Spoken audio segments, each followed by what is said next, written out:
अस्सलामुअलैकुम। पेशे खिदमत है Imran series by Mazhar Kaleem M A. साबुलेट ऑगर। सर्दियों के दिन थे और दोपहर का वक्त। इस वक्त दारुल हुकूमत का मेन बाज़ार खरीदारों के हजूम से भरा हुआ था। हज़ारों आदमी शॉपिंग करते फिर रहे थे। खरीदारी अपने अरूज पर थी।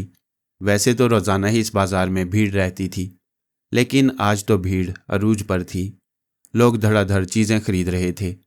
इसकी एक वजह यह थी कि अगले दिन मुल्क का सबसे बड़ा त्यौहार था। लोग दुकानों पर टूटे पड़ रहे थे और दुकानदारों की चांदी हो रही थी। अचानक फिजा में मशीन गनों की मखसूस आवाज़ रिट रिट गूंजी और दूसरे लम्हे बेशुमार चीखें फिजा में लहराईं। कई मर्द और औरतें सड़क पर तड़पती नजर आने लगी। रिट रिट की आवाज़ आती रही और चीखों की तादाद लम्हा ब लम्हा बढ़ती चली गई। सारे बाजार में अफरा तफरी मच गई। लोग पनाह के लिए इधर उधर दौड़ने लगे। कई आदमी और बेशुमार बच्चे इस भाग दौड़ में लोगों के नीचे आकर कुचले गए। फायरिंग करने वाला पूरा गिरोह था, जो बाजार के मुख्तलिफ कोनों में खड़ा मशीन गनों की गोलियों से लोगों को भून रहा था। ये सारे के सारे नौजवान थे। लोग दुकानों में घुसने लगे, लेकिन फिर चंद मशीन गनों के धाने दुकानों की तरफ मुड़ गए और फिर मुख्तलिफ दुकानों में लाशों के ढेर नजर आने लगे। देखते ही देखते बाजार लाशों से पिट गया, जिसमें अब भी सैकड़ों आदमी पड़े तड़पते नजर आ रहे थे। बाजार बिल्कुल खाली हो गया था। लोगों ने भागकर गलियों में पनाह ली। दुकानें धड़ाधड़ बंद होने लगी। ये खतरनाक कातिलों का टोला 15 की तादाद में था। जैसे ही बाजार खाली हुआ, वो भी सब पास खड़ी 4 कारों में फुर्ती से बैठ गए और फिर हवा की सी तेजी से कारें सड़क पर भागने लगी। अभी तक पुलिस की गाड़ियां नहीं पहुंची थीं। शायद इन कातिलों का मुकाबला करने के लिए वो पूरी गार्ड लेकर आना चाहते थे। बहरहाल कातिलों के जाने के 3 मिनट बाद पुलिस की वैगनें सायरन बजाती हुई वहां पहुंची और फिर बाजार का नज़ारा देखकर वो बुत के बुत बने खड़े रहे। हर तरफ लाशें ही लाशें पड़ी हुई थीं। बहुत से लोग अभी तक तड़प रहे थे। इनमें बूढ़े और जवान आदमी भी थे, खूबसूरत औरतें भी और मासूम बच्चे भी। चंद ही लम्हों बाद बहुत सी एम्बुलेंस कारें भी वहां पहुंच गईं और फिर जख्मी लोगों को उनमें सवार करके अस्पताल पहुंचाने लगी। शहर का कमिश्नर, डिप्टी कमिश्नर, पुलिस का आईजी, डीआईजी और एसपी भी वहां आ गए। हर तरफ हशर का समा था। जिधर नजर जाती खून ही खून, लाशें ही लाशें नजर आती थीं।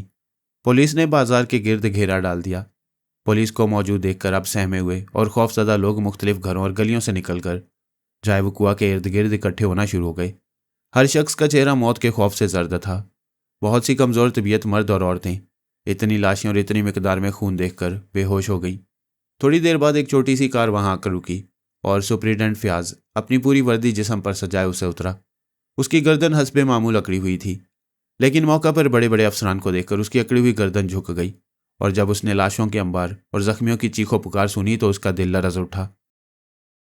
वो कातिलों की संगदिली देखकर हैरान रह गया, जिन्होंने बगैर किसी मकसद के सैकड़ों बेगुनाहों को खाको खून में तड़पा दिया। फयाज तेज तेज कदम भरता हुआ आगे आया तो उसकी नज़र सर रहमान पर पड़ी, जो शायद डीआईजी के साथ आए थे। वो एक लम्हे के लिए झुका, लेकिन सर रहमान उसे देख चुके थे। उन्होंने उसे बुलाया। फयाज फौरन उनके करीब पहुंच गया। देख रहे हो हालत? सर रहमान का लहजा इंतहाई तल्ख था। शायद माहौल का असर था। यस सर, फयाज ने हल्के से कहा। सर रहमान के लहजे से उसे यूं महसूस हुआ जैसे ये सब किया धरा उसी का हो। क्या? यस सर, ये केस तुम्हें निपटाना होगा। ये लोग पुलिस के बस के मालूम नहीं होते। मैं जल्द अज जल्द मुजरिमों की गिरफ्तारी चाहता हूँ। बहुत बेहतर सर, फयाज ने दोबारा दबे दबे लहजे में कहा। अगर मुजरिमों को तुमने जल्दी पकड़ लिया तो तुम्हें तरक्की मिल जाएगी। अब सर रहमान के लहजे में ठहराव पैदा हो गया था और फयाज का जहन तरक्की का लफ्ज़ सुनते ही हवाओं में उड़ने लगा। उसे यूं महसूस हुआ जैसे वो इंटेलिजेंस का चीफ बना बैठा हो और मुजरिम हाथ बांधे और सर झुकाए उसके सामने खड़े हों। लेकिन अगर तुम उन्हें जल्द अज जल्द गिरफ्तार ना कर सके तो अपने आप को मुअत्तल समझो, सर रहमान ने फयाज को गौर से देखते हुए कहा। और ये फिक्र सुनते ही फयाज को यूं महसूस हुआ जैसे वो हवाओं में उड़ता उड़ता यकदम ज़मीन पर आ गिरा हो। उसके सारे ख्याली महल रेत की दीवारों की तरह गिर पड़े और उसने हल्के से सर हिलाया। मैं तुम्हें मुजरिमों को गिरफ्तार करने के लिए 1 हफ्ता देता हूँ। 1 हफ्ते बाद मुजरिम हर सूरत में गिरफ्तार हो जाने चाहिए, सर रहमान ने तहकमाना लहजे में कहा। और फयाज होंठों पर जुबान फेरता हुआ एक तरफ चला गया। उसे अब सर रहमान पर बेइंतहा गुस्सा आ गया। वो सोचने लगा कि मेरे पास कोई अलादीन का चिराग है, जो इधर मैं चिराग को रगड़ूंगा उधर मुजरिम हाजिर हो जाएंगे। इतने संगदिल कातिल और 1 हफ्ता। इतने में वो उस जगह पहुंच गया जहां उसे बताया गया था कि मुजरिमों की कारें खड़ी थीं। वहां सड़क पर कारों के टायरों के निशानात के पाए जाने का इम्कान था, लेकिन उसे मायूसी हुई क्योंकि अफरा तफरी में निशानात ख़त्म हो चुके थे और अब वह मुकम्मल अंधेरे में था। पुलिस के चंद आदमी जले हुए कारतूस इकट्ठे करके उसके पास लाए। उसने इन कारतूसों को शिनाख्त के लिए माहिरीन के पास भेजने का हुक्म दिया। अब बाजार से लाशें और जख्मी उठाए जा चुके थे। वो सोचने लगा कि इमरान की खुशामद करे, वरना एक हफ्ता छोड़ 1 साल में भी मुजरिम गिरफ्तार नहीं हो सकते। ना जाने इमरान कैसे उनका सुराग लगा लेता है। इमरान के पास वो जाना नहीं चाहता था, क्योंकि पिछले दिनों में इमरान से एक छोटे से मामले पर लड़ाई कर चुका था। लेकिन अब मजबूरी थी, क्योंकि उसे मालूम था कि अगर 1 हफ्ता वैसे ही गुजर गया तो सरहमान अपनी धमकी पर यकीनन अमल कर देंगे और फिर वो कहीं का न रहेगा। बाजार के खाली होते ही ऑफिसर्स भी एक एक करके कारों में रुखसत हो गए। अब फयाज भी अपने अमले को हदायत देकर इमरान की तरफ जाने की सोचने लगा। इमरान आज सुबह से आवारागर्दी के मूड में था। उसके जिस्म पर लिबास भी कुछ कम मज़ का खेजना था। सफ़ेद रंग की शलवार और धारीदार सस्ती सी कमीज़, पैरों में चप्पल। शलवार में वो अजीब लग रहा था। आज सुबह से वो पैदल सड़कों पर मारा मारा फिर रहा था। चेहरा हमाकतों की आमाज का बना हुआ था। कोई खास काम ना था, बस मूड था। और इमरान का मूड अल्लाह पनाह दे। अगर मूड आ जाए तो अंधे कुएं में भी छलांग लगाने से ना टले। यह तो सिर्फ आवारागर्दी थी। चलते चलते उसे खाने का ख्याल आया और वह शहर के एक बहुत बड़े होटल की तरफ चल पड़ा।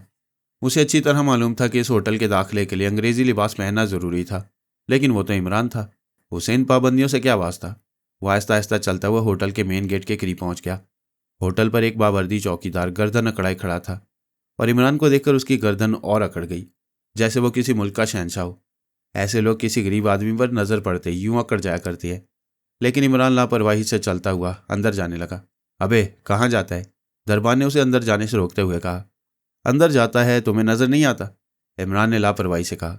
तुम अंदर नहीं जा सकते। दरबान ने मखसूस अकड़े हुए लहजे में कहा। क्यों, क्या अंदर सिर्फ औरतें ही जा सकती हैं? नहीं, अंदर सिर्फ साहब लोग जा सकते हैं। तुम जैसा छोटा लोग अंदर नहीं जा सकता। भाई मुझे भूख लगी है और ये होटल है, मैं तो अंदर जाऊंगा, इमरान ने जिद करते हुए कहा। भूख लगी है तो किसी भटियार खाने का रुख करो, जहाँ 4 आने की चने की दाल और 2 आने की रोटी मिल जाएगी। यहाँ तो 100-150 से कम का खाना नहीं मिलेगा।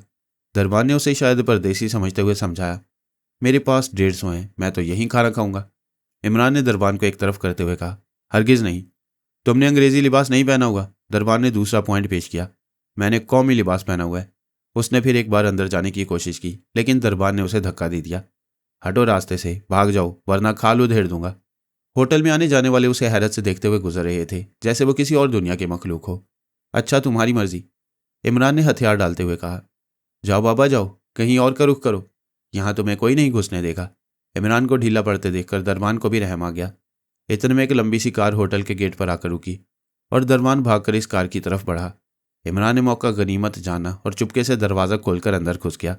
वो जैसे ही अंदर घुसा, लोग चौंक चौंक कर उसे देखने लगे, जैसे वो दुनिया का 8वां अजूबा हो। एक बहरा तेजी से उसकी तरफ बढ़ा। तुम अंदर क्यों आ गए हो? बाहर निकलो, बहरे ने उसका हाथ पकड़कर बाहर की तरफ धकेलते हुए कहा। लेकिन इमरान उसे बाजू छुड़ाकर आगे चल पड़ा। वो यूं हैरत से इधर उधर नजरें दौड़ा रहा था, जैसे ऐसे होटल में पहली बार आया हो। बहरा उसकी तरफ भागा। जब इमरान ने उसे अपनी तरफ आते देखा तो वो भी भाग पड़ा। अब आगे आगे इमरान और पीछे पीछे बहरा। लोगों ने बड़ी दिलचस्पी से यह तमाशा देखना शुरू कर दिया। फिर लोग बाकायदा हंसने लगे। इमरान लगातार मेज़ों के दरमियान भागता फिर रहा था। अब बाकी बेरे भी इस भाग दौड़ में शरीक हो गए। वो हर कीमत पर इमरान को पकड़ना चाहते थे, लेकिन इमरान तो छलावा था। गोश अलवार की वजह से उसे भागने में दुश्वारी महसूस हो रही थी, लेकिन फिर भी बहरे उसे नहीं पकड़ सके। हॉल में उनके भागने से अफरा तफरी मच गई। हॉल में कह के गूंज रहे थे। बहरों की सांस फूल गई। मैनेजर भी शोर सुनकर कमरे से बाहर निकल आया और फिर हॉल में बहरों को यूं भागते देखकर उसकी आंखें हैरत से फैल गईं। उसे कुछ समझ ना आया। फिर सूरत हाल की नज़ाकत से उसे एहसास हो गया। उसने आगे बढ़कर बहरों को भागने से रोका। बहरे रुक गए। उनके सांस फूल चुके थे और इमरान आराम से एक तरफ खड़ा दोबारा हॉल को हैरत से देख रहा था, जैसे अब तक कुछ हुआ ही ना हो। लोग उसकी चुस्ती देखकर हैरान रह गए। मैनेजर ने उसे इशारे से बुलाया। इमरान आराम से चलता हुआ मैनेजर की तरफ गया। फरमाइए। इमरान बिल्कुल पुरसुकून था। मैनेजर शायद इमरान को नहीं पहचानता था। मिस्टर, आप बाहर चले जाएं, यहाँ ऐसे लिबास में आना मना है, मैनेजर ने नरमी से उसे समझाया। मैनेजर साहब, होटल के नीचे वाले तय खाने का क्या हाल है? इमरान ने आहिस्ता से कहा और मैनेजर के चेहरे पर हैरत के पहाड़ टूट पड़े। मगर, मैनेजर ने परेशान होते हुए कुछ कहना चाहा। अगर मगर कुछ नहीं, मैं सिर्फ यहाँ खाना खाऊंगा और चला जाऊंगा, वरना, इमरान ने धीरे से कहा। तो फिर आप मेरे कमरे में तशरीफ़ ले चलें। मैनेजर का लहजा यकदम तब्दील हो गया। लोग भी हैरत से मैनेजर की तरफ देखने लगे। नहीं नहीं, मैं यहीं बैठूंगा। और यह कहकर इमरान एक खाली मेज़ के पास पड़ी हुई कुर्सी पर बैठ गया। मैनेजर एक लम्हे के लिए खड़ा होंठ काटता रहा। और फिर झटके से वापस अपने दफ्तर की तरफ मुड़ गया। एक बैरन ने आगे बढ़कर मैनेजर से कुछ कहना चाहा, लेकिन उसने डांट कर कहा, चलो तुम सब अपना काम करो। और बैरे अपना समूह लेकर दोबारा अपने अपने कामों की तरफ मुतवज्जा हो गए। अब सब लोग हैरत से इमरान की तरफ देख रहे थे और इमरान सबसे लापरवाह हॉल में इधर उधर नजरें दौड़ा रहा था। एक बैरन ने उसके पास आकर बड़े सख्त लहजे में कहा, क्या लाऊं? कुछ खाने के लिए लाओ। इमरान ने लापरवाही से कहा और बैरा वापस मुड़ गया। ये शायद इस होटल की तारीख में पहला मौका था जब कोई शख्स इस लिबास में होटल में बैठा हो। उधर अंदर दफ्तर में मैनेजर बैठा बेबसी से अपने होंठ काट रहा था। गुस्से से उसकी आंखें सुर्ख हो गई थी, लेकिन वो कुछ नहीं कर सकता था, क्योंकि तहखानों की भनक भी पुलिस के कानों में पड़ जाती तो सारा होटल सील हो सकता था। तहखानों में बने हुए इशरत कदे और गैर मुल्की स्मगलशुदा शराब के जखीरे होटल को भी बंद करवा सकते थे। उसे समझ में नहीं आता था कि इस शख्स को तहखानों के मुतल्लिक कैसे मालूम हो गया। बैरे ने इमरान के सामने खाना लाकर रख दिया और इमरान ने छुरी कांटे तो रख दी एक तरफ और फिर हाथों से खाने पर टूट पड़ा।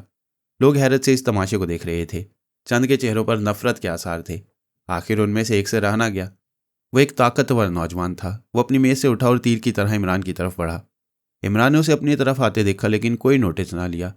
ए मिस्टर, उस शख्स ने इमरान के पास आकर कहा, क्या बात है? इमरान ने बड़ा सा निवाला मुंह में रखते हुए कहा, तुम्हें किस हकीम ने कहा है कि तुम इस होटल में आकर खाना खाओ? नौजवान का चेहरा गुस्से से सुर्ख हो रहा था। और तुम्हें किस चिड़ीमार हकीम ने कहा है कि तुम्हें एतराज़ करो? इमरान ने निवाला चबाते हुए उसी लहजा में कहा। नौजवान से बर्दाश्त न हो सका। उसने एक जोरदार थप्पड़ इमरान की तरफ मारा, लेकिन इमरान नीचे झुक गया। मैनेजर आकर दोनों की सुलह सफाई कराने लगा। इतने में फ्याज होटल के कमरे से दाखिल होता नजर आया तो इमरान जल्दी से उसके गले लग गया। फ्याज ने परेशान होते हुए इमरान को अलहदा किया। मैनेजर भी शायद फ्याज से अच्छी तरह वाकिफ था। उसने जब इमरान को फ्याज से यूं मिलते देखा तो वो समझ गया कि उनकी आपस में दोस्ती है, वरना फ्याज रख रखाव का बड़ा कायल था। क्या चक्कर है? फ्याज ने दोबारा पूछा। खाना खा रहा हूं। इमरान ने यूं जवाब दिया जैसे जिंदगी में पहली बार खाना खा रहा हो। साहब, इन्होंने एक तो इस लिबास में होटल में घुसकर हमारे असूलों को तोड़ा, दूसरा इस नौजवान को मार मार कर भुरकस निकाल दिया। मैनेजर ने फ्याज को सूरत हाल से आगाह करते हुए कहा। इतने में वो नौजवान होश में आ चुका था। बैरों ने उसके मुंह में पानी डाला। होश में आते हुए इमरान की तरफ लपका, लेकिन बैरों ने उसे रोक दिया। तुमसे निपट लूंगा मैं, उसने इमरान से मुखातिब होकर कहा। मसला फीसा गौरस हूं, समझने के लिए प्रकार साथ लेते आना, इमरान ने शौकी से कहा। और वो नौजवान बुड़बुड़ाता हुआ होटल से बाहर निकल गया। तुम मेरे साथ चलो, फ्याज ने कदरे सख्त लहजे में इमरान से कहा। क्यों, क्या तुम्हारी धौंस है? इमरान ने मौका महल की नज़ाकत को बालाए ताक रखते हुए जवाब दिया। मैं कहता हूं मेरे साथ चलो। फ्याज को अपनी वर्दी का ख्याल आ गया, इसलिए उसने पहले से भी ज्यादा सख्ती से कहा। नहीं जाता, तुम्हारे बाप की रियासत है। इमरान भी किसी लड़ाका भटियारन की तरह अकड़ गया और फ्याज को लेने के देने पड़ गए। उसकी सारी पोजीशन खराब हो चुकी थी। लोग अब फ्याज की हालत पर मुस्कुराने लगे। फ्याज ने सोचा अगर मजीद सख्ती की तो मामला बिगड़ जाएगा, पर इमरान से कुछ बईद नहीं क्या कर दे, इसलिए नरमी का बर्ताव इस वक्त बेहतर रहेगा। उसने इंतहाई नरम लहजे में कहा। मेरे साथ चलो, एक ज़रूरी काम है। यूं कहो तो चलता हूं, ज़रूरी काम है तो मेरे बिल के पैसे भी अदा करते जाओ, इमरान ने मौका गनीमत समझते हुए कहा।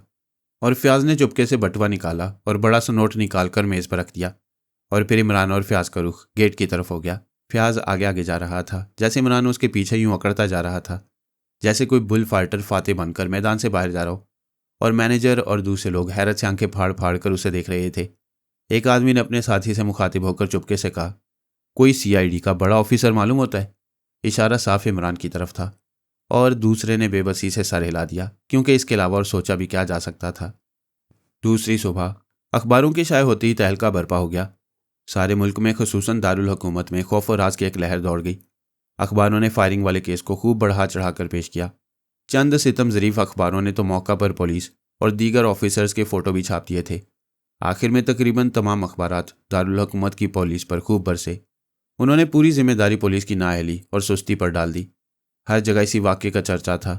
हर शख्स हुकूमत और पुलिस को गालियां दे रहा था। चंद अखबारों ने तो बाकायदा हुकूमत से मुतालबा कर दिया था कि वो उनकी जान माल का तहफ़्फ़ुज़ करे। यह हालात हुकूमत के लिए भी दर्द सर बन गए। एक दूसरे पर ले दे होने लगी। ज़्यादा दबाव पुलिस के महकमे पर पड़ा, लेकिन वो लोग भी अपनी अपनी जगह मजबूर थे। उन्हें कोई इल्म गैब नहीं था कि वाक़या होने से पहले मुजरिमों के इरादे से आगाह हो जाएं। केस को अब बाकायदा तौर पर इंटेलिजेंस के हवाले कर दिया गया। और फिर हुकूमत ने ख़ास बयानात शाया किए और रेडियो से आला अफसरों ने तकरीरें नशर की, जिनमें मुजरिमों को जल्द अज जल्द गिरफ्तार करने का वादा किया गया। लेकिन अवाम अभी नामुतमईन थे। त्यौहार बिल्कुल बेरंग गया।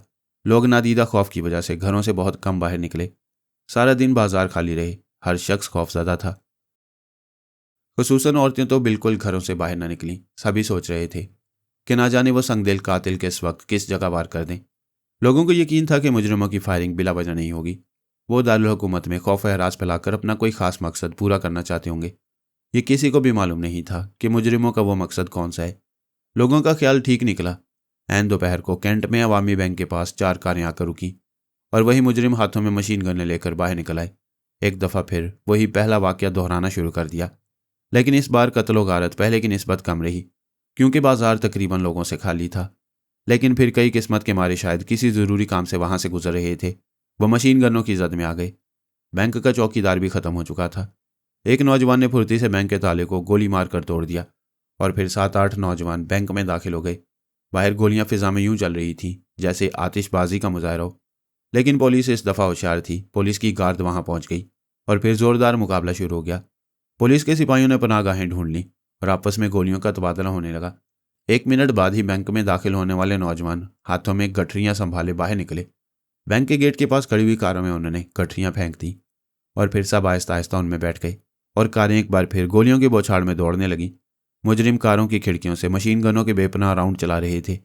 पुलिस ने भी अपनी वैगनें संभाली। इतने में एक और पुलिस गार्ड वहां पहुंच गई और मुजरिमों का ताक़ुब होने लगा। मुजरिमों की कारों के टायरों पर हिफाजती शेड चढ़े हुए थे और तकरीबन तमाम कारें बुलेट प्रूफ मालूम होती थीं, क्योंकि पुलिस की गोलियों को उन पर कोई असर नहीं हो रहा था। पुलिस की 4 गाड़ियां मुजरिमों की बेपनाह फायरिंग से नाकारा हो गईं। ताक़ुब बहरहाल जारी था। मुजरिमों का रुख शहर से बाहर था। एक चौक पर पहुंचकर मुजरिमों की 2 गाड़ियों का रुख अलहदा-अलहदा सड़कों की तरफ हो गया और वो कारें सीधी चली गईं। पुलिस की कारें भी चौक पर रुककर बट गईं। सीधी जाने वाली दोनों कारों का रुख साहिल समुंदर की तरफ था। फायरिंग बदस्तूर जारी थी। मुजरिमों की कारों की रफ्तार काफ़ी तेज़ थी। वह हवा की सी तेज़ी के साथ उड़ी चली जा रही थी। पुलिस की वैगन अपने पूरी स्पीड पर जाने के बावजूद उनसे काफ़ी पीछे रह गई। फिर अचानक पुलिस की एक वैगन के ड्राइवर का हाथ तेज़ रफ्तारी की वजह से बहका और वैगन सड़क के किनारे उलट गई। उसके पीछे आने वाली वैगनें उसके पास से होकर गुजर गईं। काफ़ी दूर आगे जाकर मुख्तलिफ सिमतों में जाने वाली कारें भी दोबारा आकर मिल गईं। अब फिर मुजरिमों की कारों की तादाद 4 थी, लेकिन पुलिस की वैगनों की तादाद बहुत कम रह गई। मुजरिमों की कारें समुंदर के पास जाकर रुक गईं और समुंदर के साथ खड़ी हुई एक बहुत बड़ी लॉन्च में हरकत हुई। पुलिस की वैगनें अभी काफ़ी दूर थीं। मुजरिम इंतहाई तेज़ी से कारों से उतरे। उनमें से कई ने वो थैले अपने कंधों पर रखे हुए थे। वह भाग भाग कर लॉन्च में सवार हो गए और जब पुलिस की कारें मुजरिमों तक पहुंची, लॉन्च मुजरिमों को लेकर खुले समुंदर में पहुंच चुकी थी और पुलिस वाले साहिल समुंदर पर खड़े हाथ मलते रह गए। उन्हें बस वो 4 कारें हाथ लगीं। बाकी मुजरिम उनकी पहुंच से बाहर हो चुके थे और फिर वह देखते ही रह गए। लॉन्च उनकी नज़रों से ओझल हो गई। इस मुकाबले में पुलिस का काफ़ी से ज़्यादा नुकसान हो गया। तकरीबन 7 गाड़ियां नाकारा हो चुकी थीं।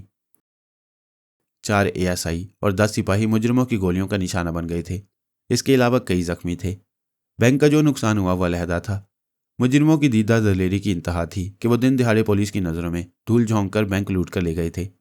इमरान और फयाज जैसे ही होटल से बाहर आए, फयाज का मूड एकदम बिगड़ गया।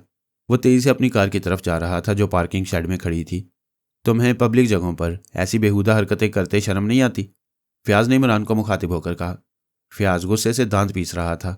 उसका बस नहीं चलता था कि अभी और इसी जगह इमरान का सर फोड़ दे। इसमें शर्म हया का क्या तुक है?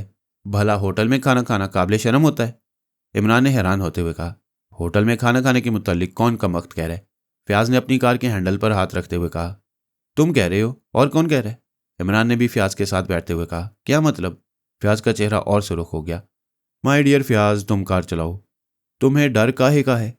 इमरान ने आखिरी लफ्ज़ तकरीबन गाते हुए कहा और फयाज ने झटके से कार स्टार्ट कर दी। कहाँ चलूं? फयाज ने अपने गुस्से को दबाते हुए कहा। जहां तक जा सको। इमरान ने आंखें बंद करके सीट की पुश्त पर सर टिकाते हुए कहा। सीधी तरह बता दो वरना कार किसी दरख्त से टकरा दूंगा। फयाज को एक बार फिर गुस्सा आ गया। कोई फिक्र नहीं, अपना बीमा करा रखा है, पूरे 1 लाख रुपए का। इमरान की आंखें बदस्तूर बंद थी और फयाज एक बार फिर खून के घूंट पीकर रह गया। उसे ख्याल आया कि कार रोककर इमरान को ज़बरदस्ती कार से नीचे उतार दे, लेकिन फिर उसे सर रहमान की धमकी याद आ गई। आहिस्ता आहिस्ता उसका गुस्सा ठंडा पड़ता गया। इमरान सीट पर सड़क के बड़े इत्मीनान से खराटे ले रहा था, जैसे रेडियो से क्लासिकल मौसीकी का प्रोग्राम नशर हो रहा हो। थोड़ी देर बाद गाड़ी इमरान के फ्लैट के सामने खड़ी थी। चलो, फयाज ने इमरान का कंधा हिलाते हुए कहा और इमरान फयाज की शीनी आवाज़ सुनकर बड़े ज़ोर से उछला। दिमाग ठंडा हो गया। चलो, शुक्र है, वरना, इमरान ने कार से निकलते हुए कहा। इमरान और फयाज उतरकर फ्लैट में दाखिल हो गए। इमरान फ्लैट में दाखिल होते ही सोफे पर धम से गिर पड़ा और फ्याज उसके सामने सोफे पर बैठ गया। सुलेमान, इमरान ने आंखें बंद करते हुए जोरदार हाँक लगाई। फ्याज उकताया उकताया सा बैठा था। 1 मिनट के बाद सुलेमान की शक्ल दरवाजे में नजर आई। उसका हुलिया भी अजीब था।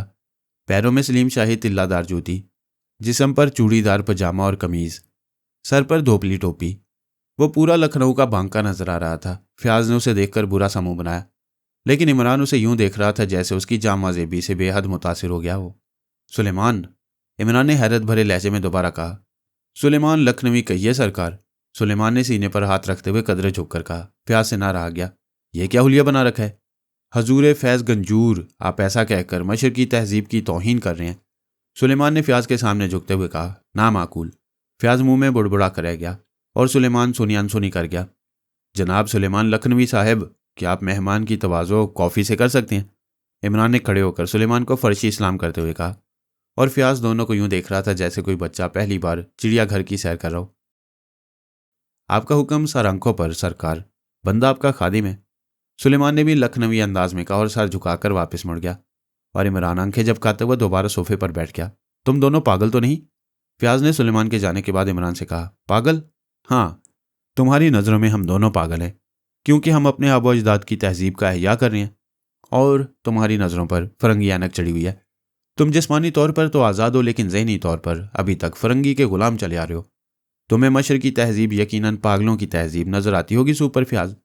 अगर तुम तासुब का लिबासदार फरंगी ऐनक उतार कर देखो और ठंडे दिल से गौर करो, तो तुम इस नतीजे पर पहुंचोगे कि यह पहनावा जो हमको फरंगी ने दिया है हमारे मुआशरे के लिए किस कदर खतरनाक है। मगरबी लिबास कतई नंगा है। यह दरअसल जहर पर शक्कर चढ़ाई गई है। हम में गैरत का इतना फुकदान हो गया है कि हम अपनी माँ बहनों के सामने ये नंगा लिबास पहनकर कतई शर्म महसूस नहीं करते, बल्कि फ़ख्र महसूस करते हैं कि हम तहजीब याफ्ता हो गए हैं। अंग्रेज़ों ने गैरत, खुददारी और हया आमेज़ खून हमारी रगों से निचोड़ लिया है। हम बेगैरती बेहयाई को सीने से लगाए खुश फिरते हैं। ज़रा तसव्वुर करो, अगर हमारे आबा व अजदाद जो गैरत और हया के पुतले थे, अगर आज दोबारा इस दुनिया में आ जाएं, तो क्या वो हम जैसे लोगों को अपनी औलाद कहने पर फ़ख्र करेंगे, या हमारे मुंह पर थूकना पसंद करेंगे? और वो पहनावा जो हज़रत उमर रज़ी अल्लाह ताला अन्हु ने फ़िरंगी मज़दूरों के लिए पसंद फरमाया था, ताकि वो मुतवातिर काम करते रहें और सुस्त ना हो, आज हम इसे तहजीब का आला निशान बनाए अपने गले में डाले फिर रहे हैं। हम अपने आप को आज़ाद कहलाते हैं, लेकिन अगर तुम ज़रा गौर करो तो क्या तुम दावा कर सकते हो कि हम आज़ाद हैं या गुलाम? बस बस यार इमरान, तुम्हारी किन किन सिफ़ात का इतराफ़ किया जाए? तुम तो एक शोला बयान मुकर्रर और एक इनकलाब बर्पा कर देने वाले वाज भी हो। कमाल है, तुम चाहो तो अपनी तकरीर से मुआशरे की काया पलट सकते हो। फ्याज ने तारीफाना नज़रों से इमरान की तरफ देखते हुए कहा। ठीक है, इसका मतलब है तुम में अभी कुछ मशरकी खून मौजूद है, यही काफ़ी है। इमरान ने दोबारा आंखें बंद करते हुए कहा। इतने में सुलेमान कॉफ़ी लेकर आ गया। उसने प्यालियाँ मेज़ पर रखीं और अदाब बजा लाकर वापस चला गया। हाँ मियाँ, अब बताओ ना, कौन सा मसला तुम्हारे लिए परेशानी का बायस बना हुआ है? इमरान ने निहायत शराफत और संजीदगी से फ्याज से पूछा, और फ्याज पर एक बार फिर हैरत का दौरा पड़ गया कि इमरान और इतनी शराफत से असल मौजू पर गुफ्तगू कर रहे। उसको हैरत से ज़्यादा खुशी हो रही थी कि अगर इमरान इस तरह संजीदा रहा तो यकीनन ये संगदिल कातिल गिरफ्तार हो जाएंगे, और फिर तरक्की की खूबसूरत देवी अपने दिल आवेज पर फैलाए उसे अपनी आगोश में ले लेगी। वो ख्यालात की वादी में भटकने लगा, लेकिन फिर उसने अपने आप को संभाल लिया, कहीं यह मौका ज़ाया ना हो, और इमरान दोबारा अपनी हरकतों में उतर आए। तुम्हें मालूम तो होगा कि आजकल कातिलों ने शहर में क़यामत बर्पा कर रखी है। सैकड़ों बेगुनाह लोग उनकी अंधाधुंध फायरिंग से ख़त्म हो गए हैं। शहर में खौफ और राज फैला हुआ है। फ्याज ने तमहीद तूल करते हुए कहा। बस बस कहानी ख़त्म करो, मुझे ये बताओ कि तुम्हें क्या तकलीफ़ है? इमरान का मूड दोबारा तब्दील होता नजर आ रहा था। सर रहमान ने मुझे अल्टीमेटम दिया है कि 1 हफ्ते के अंदर अंदर कातिलों को गिरफ्तार कर लूं, वरना अपने आप को मुअत्तल समझूं। अच्छा तो ये बात है, फिक्र न करो प्यारे, कातिल 1 हफ्ते में तुम्हारे सामने होंगे। भला हम जैसे यार फिर किस काम आएंगे? तुम्हारे जैसे दोस्तों के लिए मेरी जान तक हाजिर है। मगर इमरान जानबूझकर चुप हो गया। मगर क्या? फ्याज को एक झटका लगा। मगर यार, तुम्हें मालूम है कि मैं आजकल तरक्की में जा रहा हूं और खर्च बढ़ रहा है, और जब तक पेट में रोटी ना हो इंसान कुछ नहीं सोच सकता।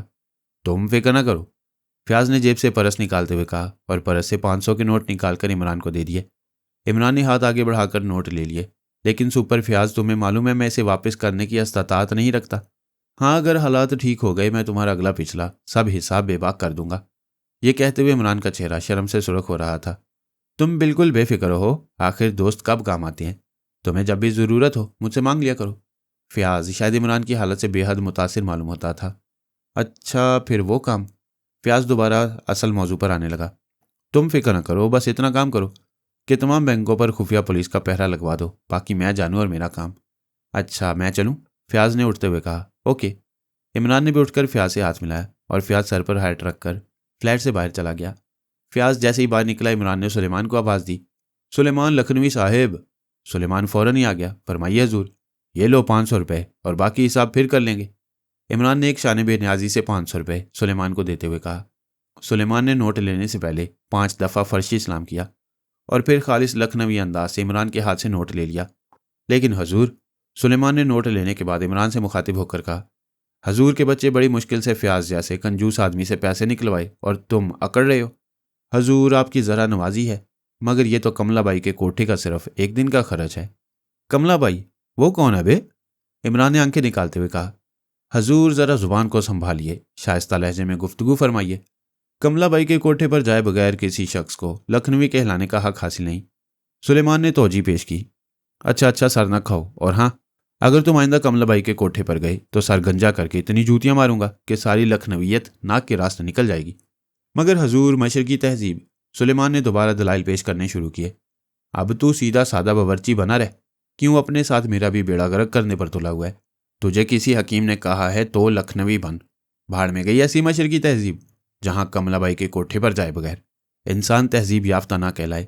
अब जा और इन 500 रुपयों की खुशी में एक स्पेशल चाय बना कर ला। इतनी देर में मैं ज़रा कपड़े तब्दील कर लूँ। और सुलेमान सर झुकाए कमरे से निकल गया। सफदर काफ़ी दिनों से कुछ बोर सा हो रहा था, क्योंकि पिछला केस शोगी पामा को ख़त्म हुए तकरीबन 1 माह गुजर चुका था और अभी तक वो फारिग थे। सफदर की तबीयत कुछ इस किस्म की वाक़ई हुई थी कि वो फारिग बैठना जानता ही ना था। उसका कहना था कि अगर काम में लगा रहे तो तबीयत सही रहती है, वरना जिस्मानी और जहनी सलाहियतों को जंग लग जाता है।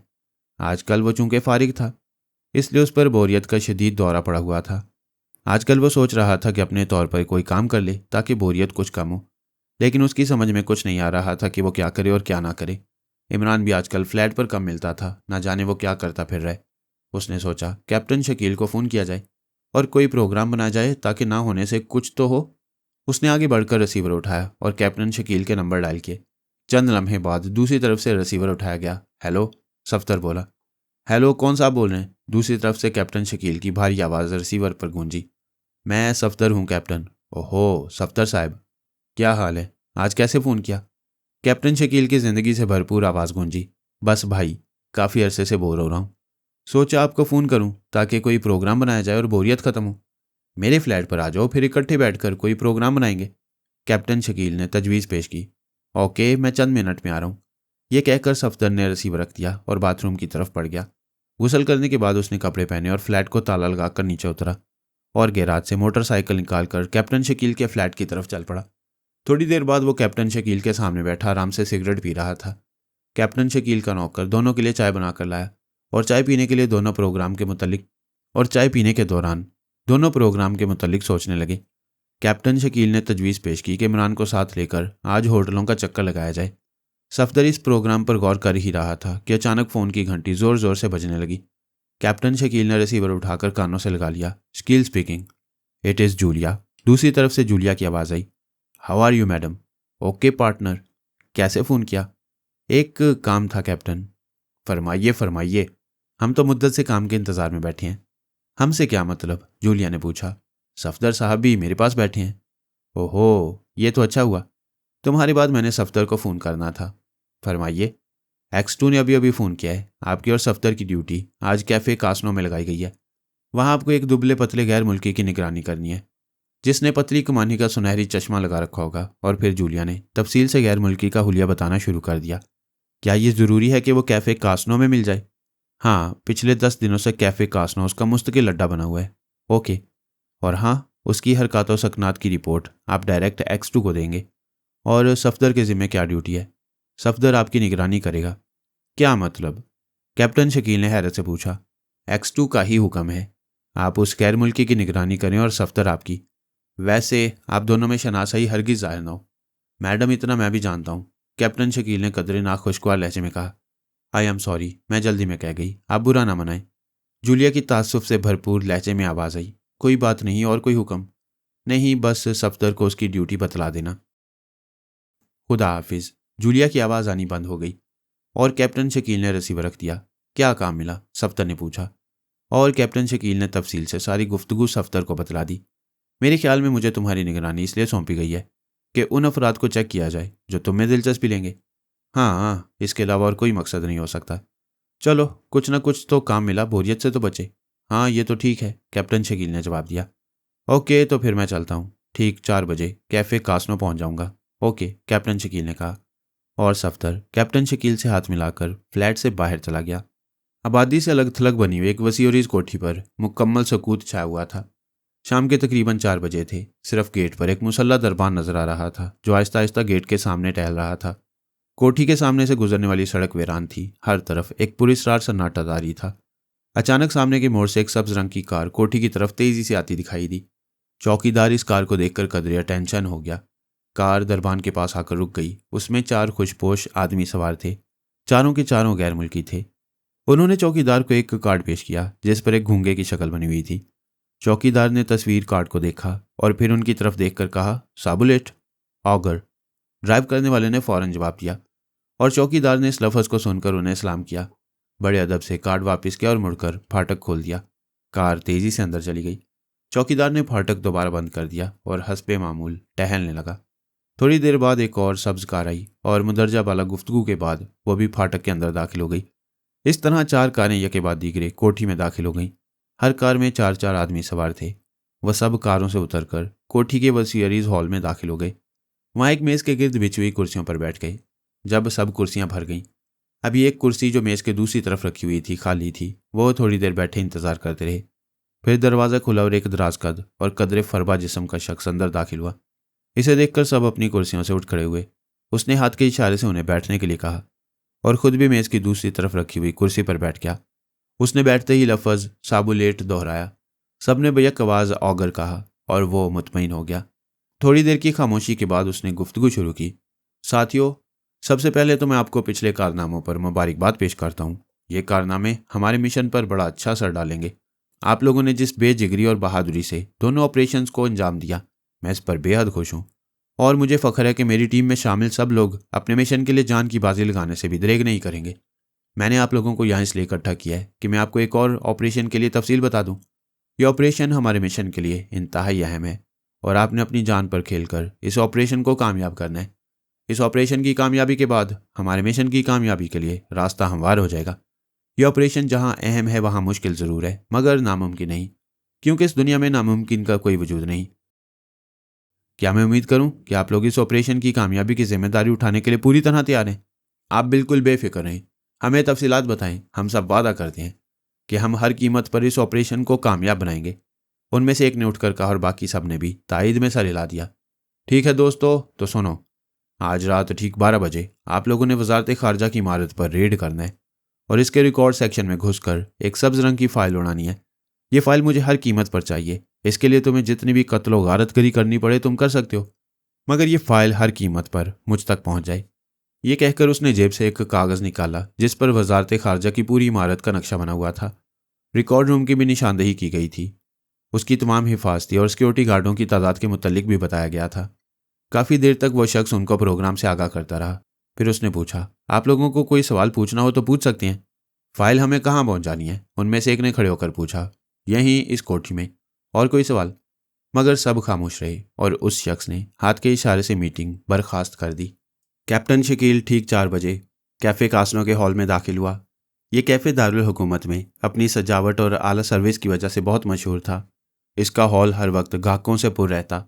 शाम को तो वहाँ जगह का मिल जाना खुशकिस्मती की दलील समझी जाती।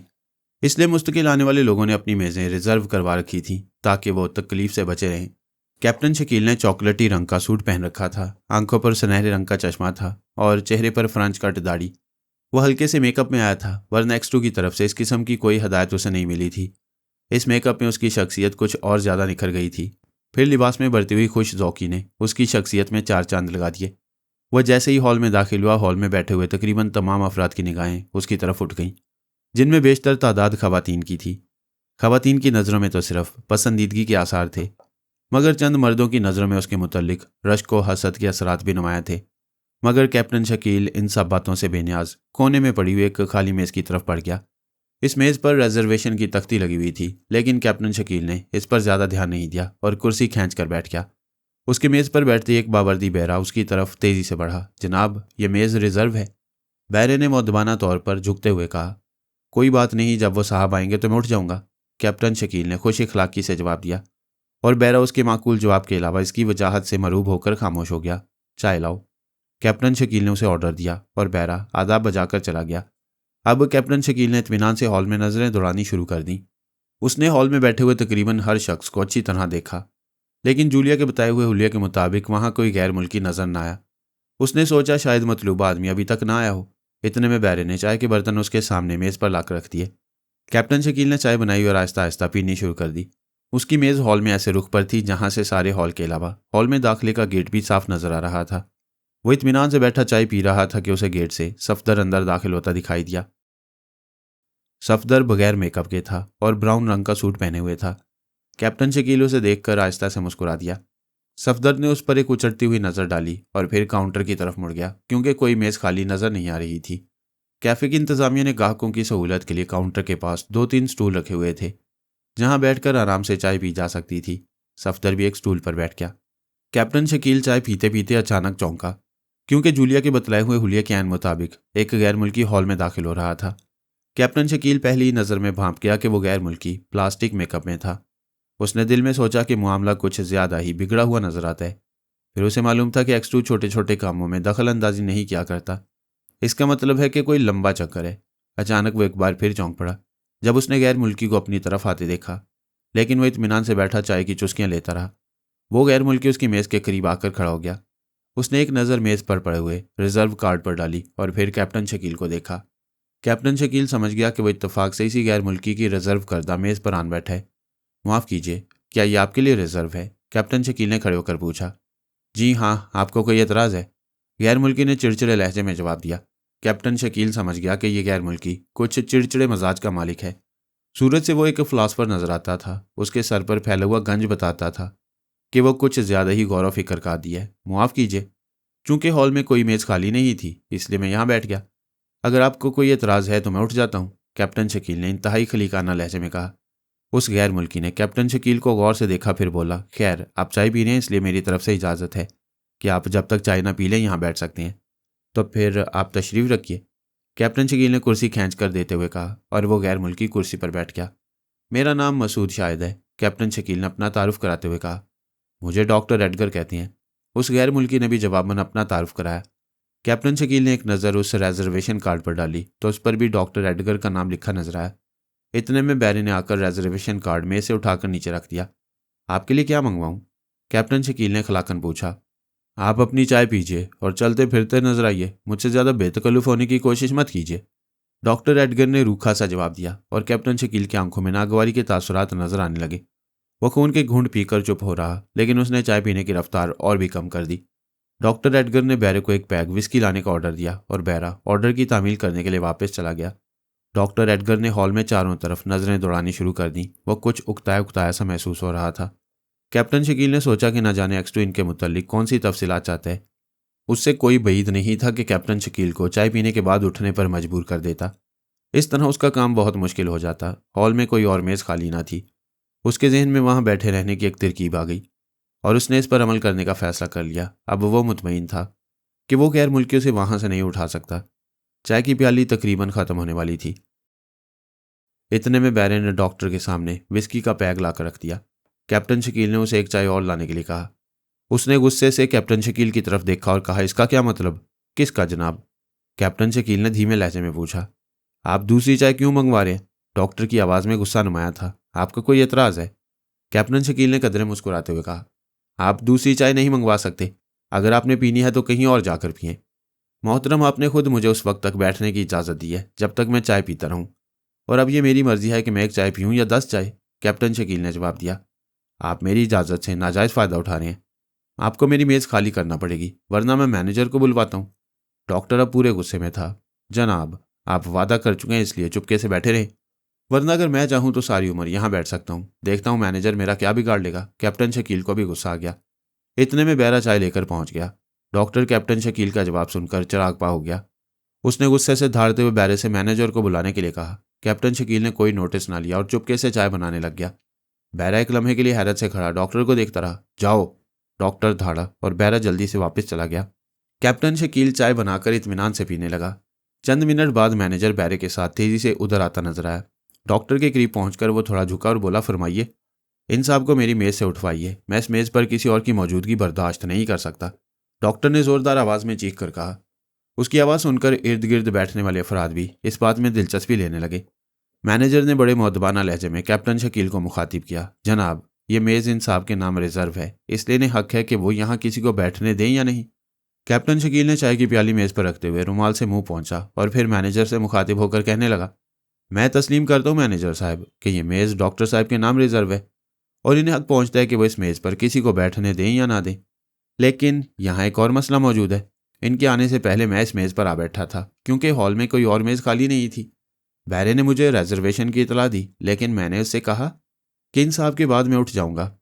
जब ये साहब आए तो मैं चाय पी रहा था। इन्होंने मुझे उस वक्त तक बैठने की इजाज़त दी जब तक मैं चाय पी ना लूँ। चुनाचे मैं चाय पीने तक यहाँ बैठ गया। अब मैंने दूसरी चाय तलब कर ली है। इनकी इजाज़त है कि मैं जब तक चाय पीता रहूँ बैठा रहूँ, इसलिए अब मेरी मर्जी कि मैं 1 कप पीऊँ या 10, इनको मुझे रोकने का कोई हक नहीं। कैप्टन शकील ने तफसील से सारी बात मैनेजर को बता दी। अब मैनेजर भी शशोपंज में पड़ गया क्योंकि यहाँ तो मामला ही और बन गया था। उसकी समझ में कुछ नहीं आ रहा था कि अब वो क्या करे और क्या ना करे। उसने बेबसी से डॉक्टर की तरफ देखा। इन साहब को मेरी मेज से हर हालत में उठना पड़ेगा। मैं इस सिलसिले में कुछ और नहीं सुनना चाहता, डॉक्टर धाड़ा। लेकिन कैप्टन शकील इत्मीनान से चाय पीता रहा। लोग अब इस दिलचस्प मामले में भरपूर दिलचस्पी लेने लगे। चंद मंजिले नौजवान तो उनकी मेज़ के गिर्द भी आकर खड़े हुए। साहब, आप ही मान जाइए, मैं आपके बैठने का कोई और इंतज़ाम कर देता हूँ। मैनेजर ने आखिर एक तजवीज़ पेश की। हाँ, इस सूरत में मैं इस मेज़ को खाली कर दूंगा अगर आप मेरे बैठने का कोई और इंतज़ाम कर दें, और वो भी हॉल में, वरना मैं सारी रात यहाँ बैठा चाय पीता रहूँगा और देखूंगा कि मुझे यहाँ से कौन उठाता है। कैप्टन शकील ने मैनेजर की बात से इत्तफाक करते हुए कहा। बेहतर है, मैनेजर ने कहा और बैरे से मुड़कर हॉल के एक कोने में स्पेशल मेज़ लगाने को कहा। चंद ही मिनट बाद हॉल के कोने में मेज़ लगा दी गई और कैप्टन शकील वहां से उठ खड़ा हुआ। शुक्रिया डॉक्टर साहब, आपके साथ मेरा अच्छा वक्त गुजरा। यह कहकर वो उस स्पेशल मेज़ की तरफ चला गया और डॉक्टर उसे खून आमेज नज़रों से देखता रह गया। कैप्टन शकील वहां से उठकर दूसरी मेज़ पर जाकर बैठ गया। उसने सोचना शुरू कर दिया कि अब क्या करे। गैर मुल्की के नाम का तो उसे पता चल गया, लेकिन उसके मुतल्लिक दूसरी तफसीलात के लिए उसका पीछा करना पड़ेगा। यह उस वक्त मुमकिन है जब डॉक्टर वहां से उठे। चुनाचे वो इत्मीनान से वहां बैठा रहा। उसे वहां बैठे थोड़ी ही देर गुजरी थी। एक और गैर मुल्की उसे डॉक्टर की मेज़ की तरफ बढ़ता नजर आया और फिर वह उस गैर मुल्की की मेज़ पर बैठ गया। उसके लिए 12 विस्की का एक पैग लाया और उन्होंने आहिस्ता आहिस्ता बातें करना शुरू कर दी।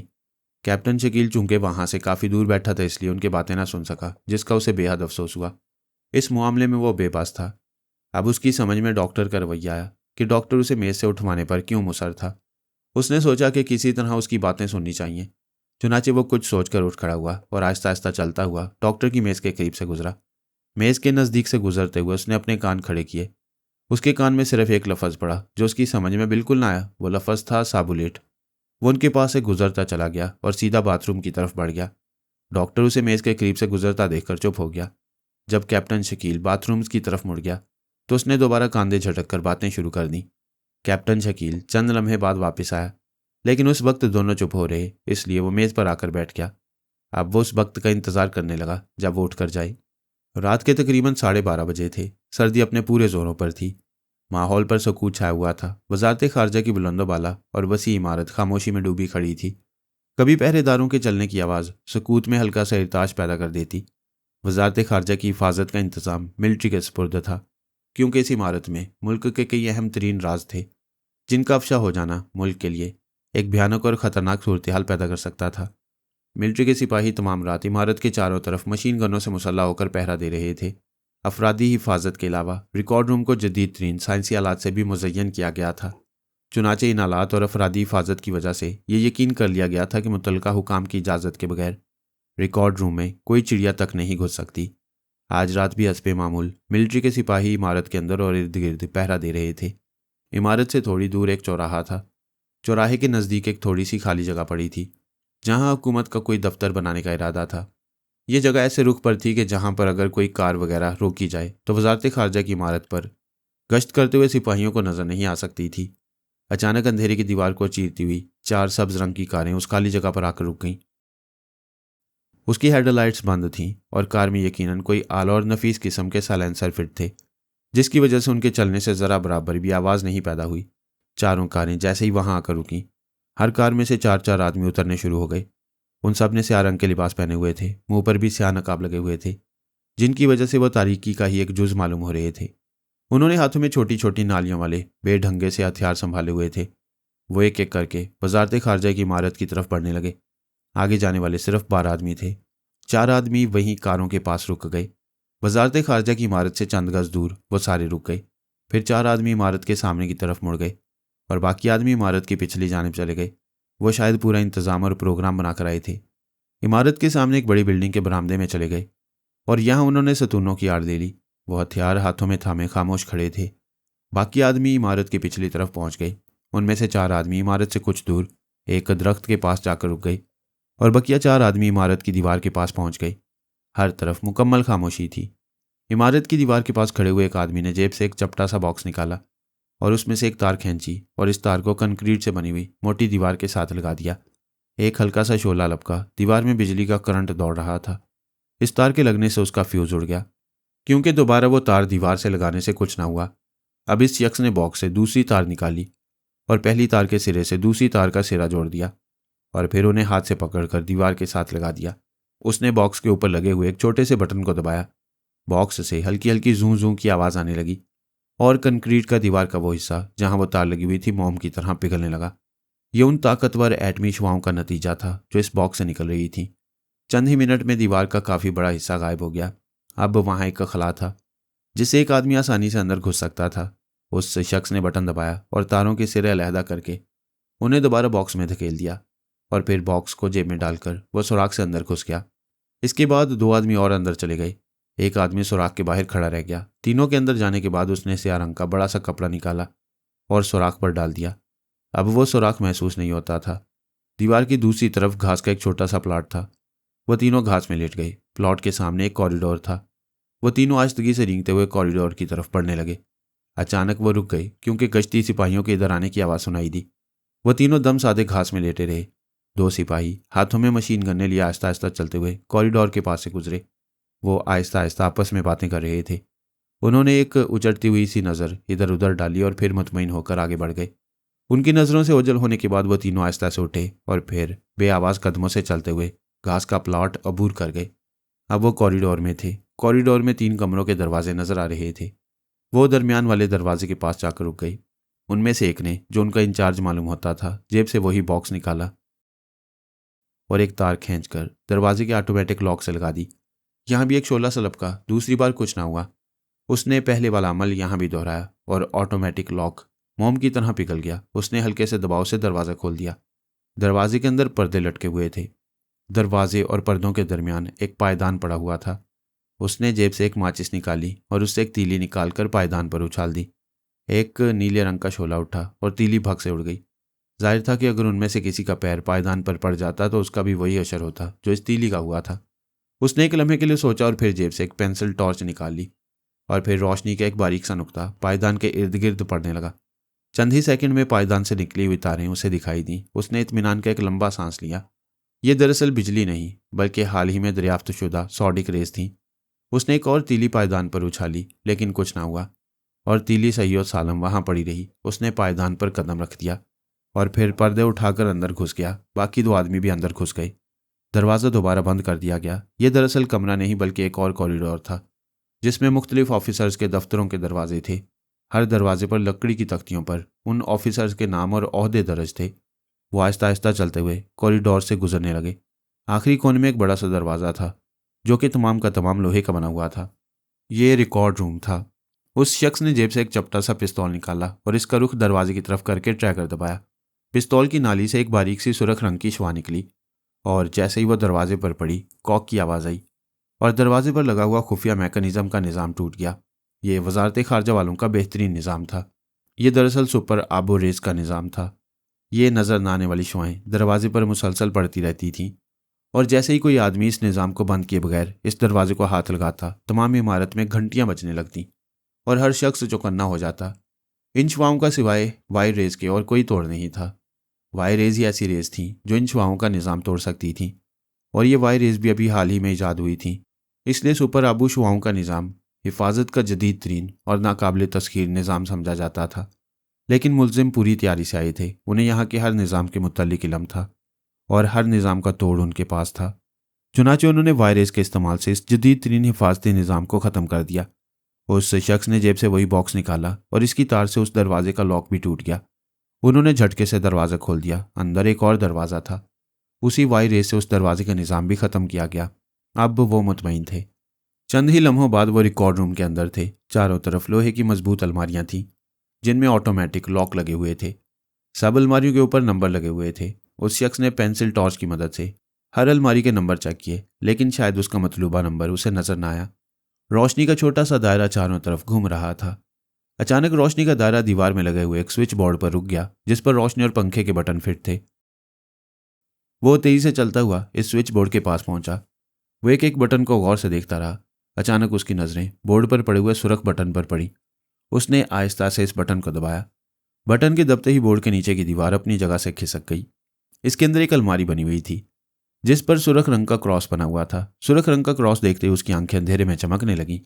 शायद ये खुशी की वजह थी। उसने जेब से वही चपटा सा पिस्तौल निकाला और अलमारी की तरफ उसका रुख करके ट्रैगर दबा दिया। सुर्ख रंग की बारीक शुआ उसमें से निकली और एक हल्की सी क्लिक की आवाज़ से अलमारी पर लगा हुआ सुपर आबो शुआओं का निज़ाम भी खत्म हो गया। उसने इस बॉक्स की मदद से अलमारी को भी खोल लिया। उसके अंदर सब्ज रंग की फाइल थी।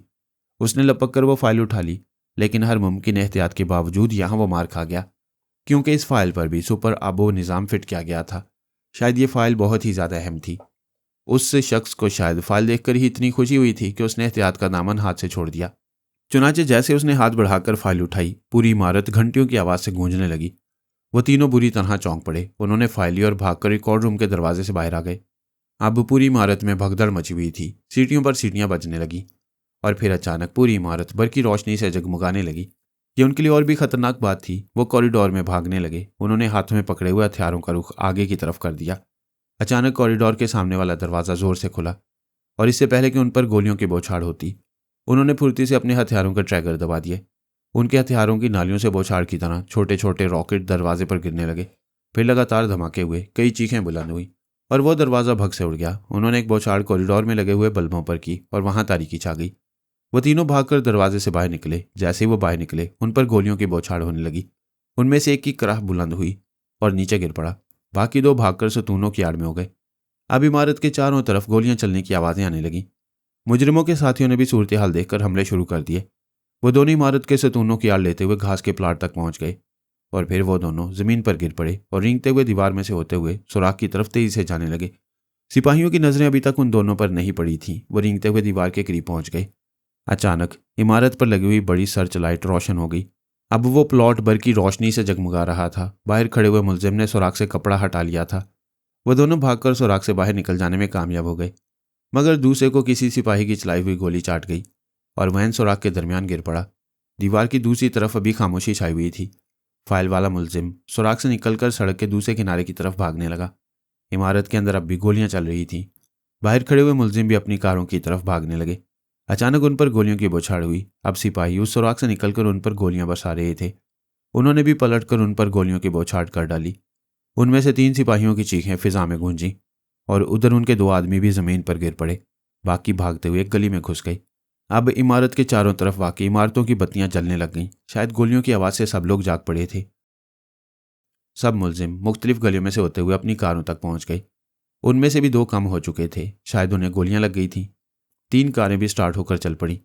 तीनों कारें चौक से मुख्तलिफ रास्तों पर मुड़ गईं। पहली कार तो काफ़ी पहले निकल चुकी थी। जब तक पुलिस की गाड़ियां वहां तक पहुंची, मुलजिमों की कारें गायब हो चुकी थीं। मुलजिम अपने चंद आदमियों की कुर्बानी देकर अपने मकसद में कामयाब हो चुके थे और पुलिस हाथ मलती रह गई। वजारत खारजा की अहम तरीन फाइल मुलजिमों के पास पहुंच गई थी। कैप्टन शकील अभी से इंतजार में बैठा था कि डॉक्टर एडगर उठकर बाहर जाए तो वो उसका ताक़ुब करे कि डॉक्टर एडगर का साथी अपनी मेज से उठकर तेजी से कैप्टन शकील की तरफ आया।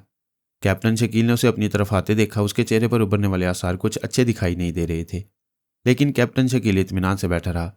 वो गैर मुल्की तेजी से कैप्टन शकील के पास आया और तेज लहजे में बोला, क्यों मिस्टर, ये क्या हरकत थी? कौन सी जनाब? कैप्टन शकील ने अनजान बनते हुए पूछा। हालांकि वो अच्छी तरह समझ गया था कि वो डॉक्टर एडगर के मुतल्लिक गुजरे हुए वाक़े के बारे में पूछ रहा है। अभी आपने डॉक्टर साहब की तौहीन की है। आप डॉक्टर साहब के क्या लगते हैं? इससे आपको कोई मतलब नहीं होना चाहिए। आप मेरी बात का जवाब दीजिए। उस गैर मुल्की के लहजे में और भी तीखापन आ गया। अब कैप्टन शकील को भी गुस्सा आने लगा। उसने सख्त लहजे में जवाब दिया, आप होश में रहकर बात करें।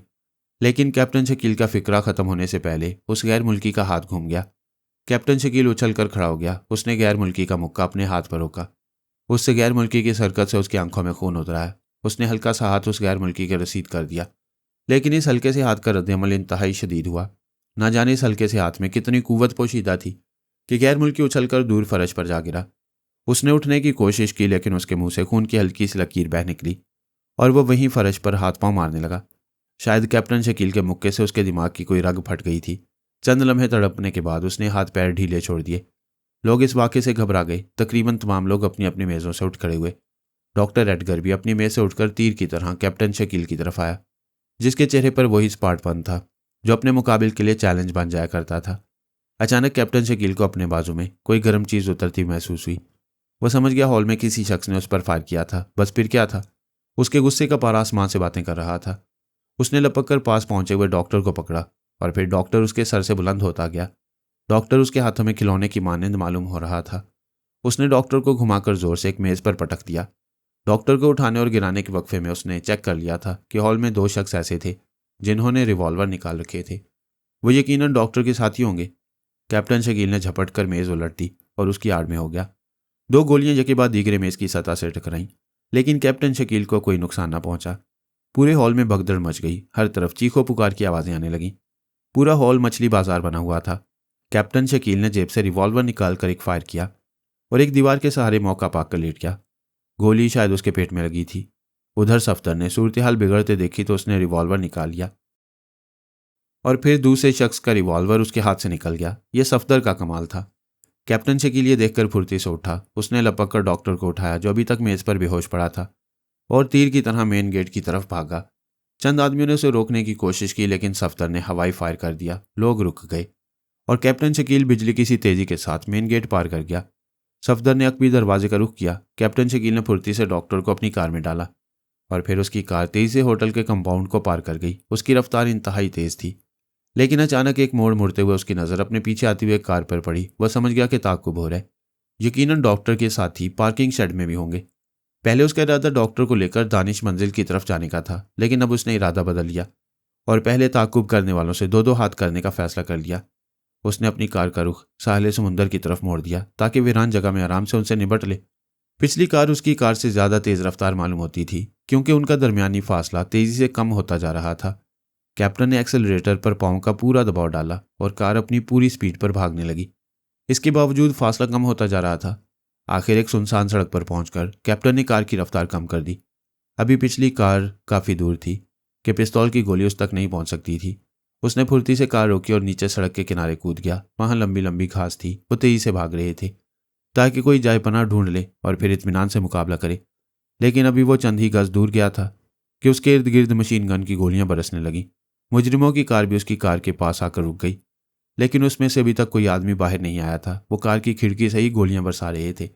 कैप्टन शकील ने फुर्ती से एक दरख्त की आड़ ले ली थी। गोलियां उसके चारों तरफ बरस रही थी, लेकिन वो महफूज था। अचानक उसके ज़हन में एक स्कीम आई। उसने एक ज़ोरदार चीख मारी और चुप कर गया। थोड़ी देर तक गोलियां बरसती रहीं, फिर अचानक रुक गईं। चंद लम्हे बाद कार में से एक शख्स बाहर निकला। कैप्टन शकील चुपका पड़ा रहा। वो शायद यकीन करना चाहते थे कि आया उनका शिकार खत्म हो चुका है या इस चीख के दरपर्दा कोई चाल है। चंद लम्हे बाद कार में से 3 और आदमी भी बाहर उतर आए। अब वो फूंक फूंक कर कदम रखते हुए कैप्टन शकील की तरफ आ रहे थे। कैप्टन के रिवॉल्वर से पहली गोली चली और एक शख्स चीख मारकर उलट गया। गोली उसकी खोपड़ी तोड़ती हुई निकल गई थी। कैप्टन शकील ने चाल उन्हें कार से बाहर निकालने के लिए चली थी, जो कामयाब रही। बाकी तीनों फौरन जमीन पर लेट गए। मशीन गन फिर चलने लगी। बाकी 2 के हाथ में पिस्तौल थे। कैप्टन शकील ने ट्रैगर दबा दिया और मशीन गन वाला भी जमीन पर तड़पने लगा। उसकी मशीन गन उसके हाथ से निकलकर दूर जा पड़ी। बाकी 2 ने यह सूरत हाल देखकर पलटकर भागने की कोशिश की, लेकिन इससे पहले कि वो कार तक पहुंचे कैप्टन शकील के पिस्तौल की गोली एक और शख्स को चाट गई। लेकिन दूसरा सीधा कैप्टन शकील की कार के खुले हुए दरवाजे में घुस गया और इससे पहले कि कैप्टन शकील उसका कोई तदारुक करता, कार तेजी से सड़क पर भागने लगी। उसने कार के टायर पर गोली चला दी, लेकिन खत आ गई और कार चंद ही लम्हों में नजरों से ओझल हो गई। कैप्टन शकील फुर्ती से मुजरिमों की कार तक आया, लेकिन कार खाली थी। मुजरिम डॉक्टर को लेकर जा चुका था। कैप्टन ने उन मुर्दा लोगों को उठाकर मुजरिमों की कार में डाला और कार स्टार्ट करके शहर की तरफ मोड़ दी। शहर के नज़दीक उसने कार रोकी और खुद टैक्सी में सवार होकर दानिश मंजिल चल दिया। वो मुजरिमों की कार लेकर दानिश मंजिल नहीं जाना चाहता था कि कहीं मुजरिम अपनी कार की वजह से हेडक्वार्टर का राज ना जान जाए। सुबह आला सरकारी हल्के में फाइल गुम हो जाने से तहलका मचा हुआ था। टेलीफोन पर टेलीफोन हो रहे थे। खुद सदर मुमलिकत इस सिलसिले में परेशान थे।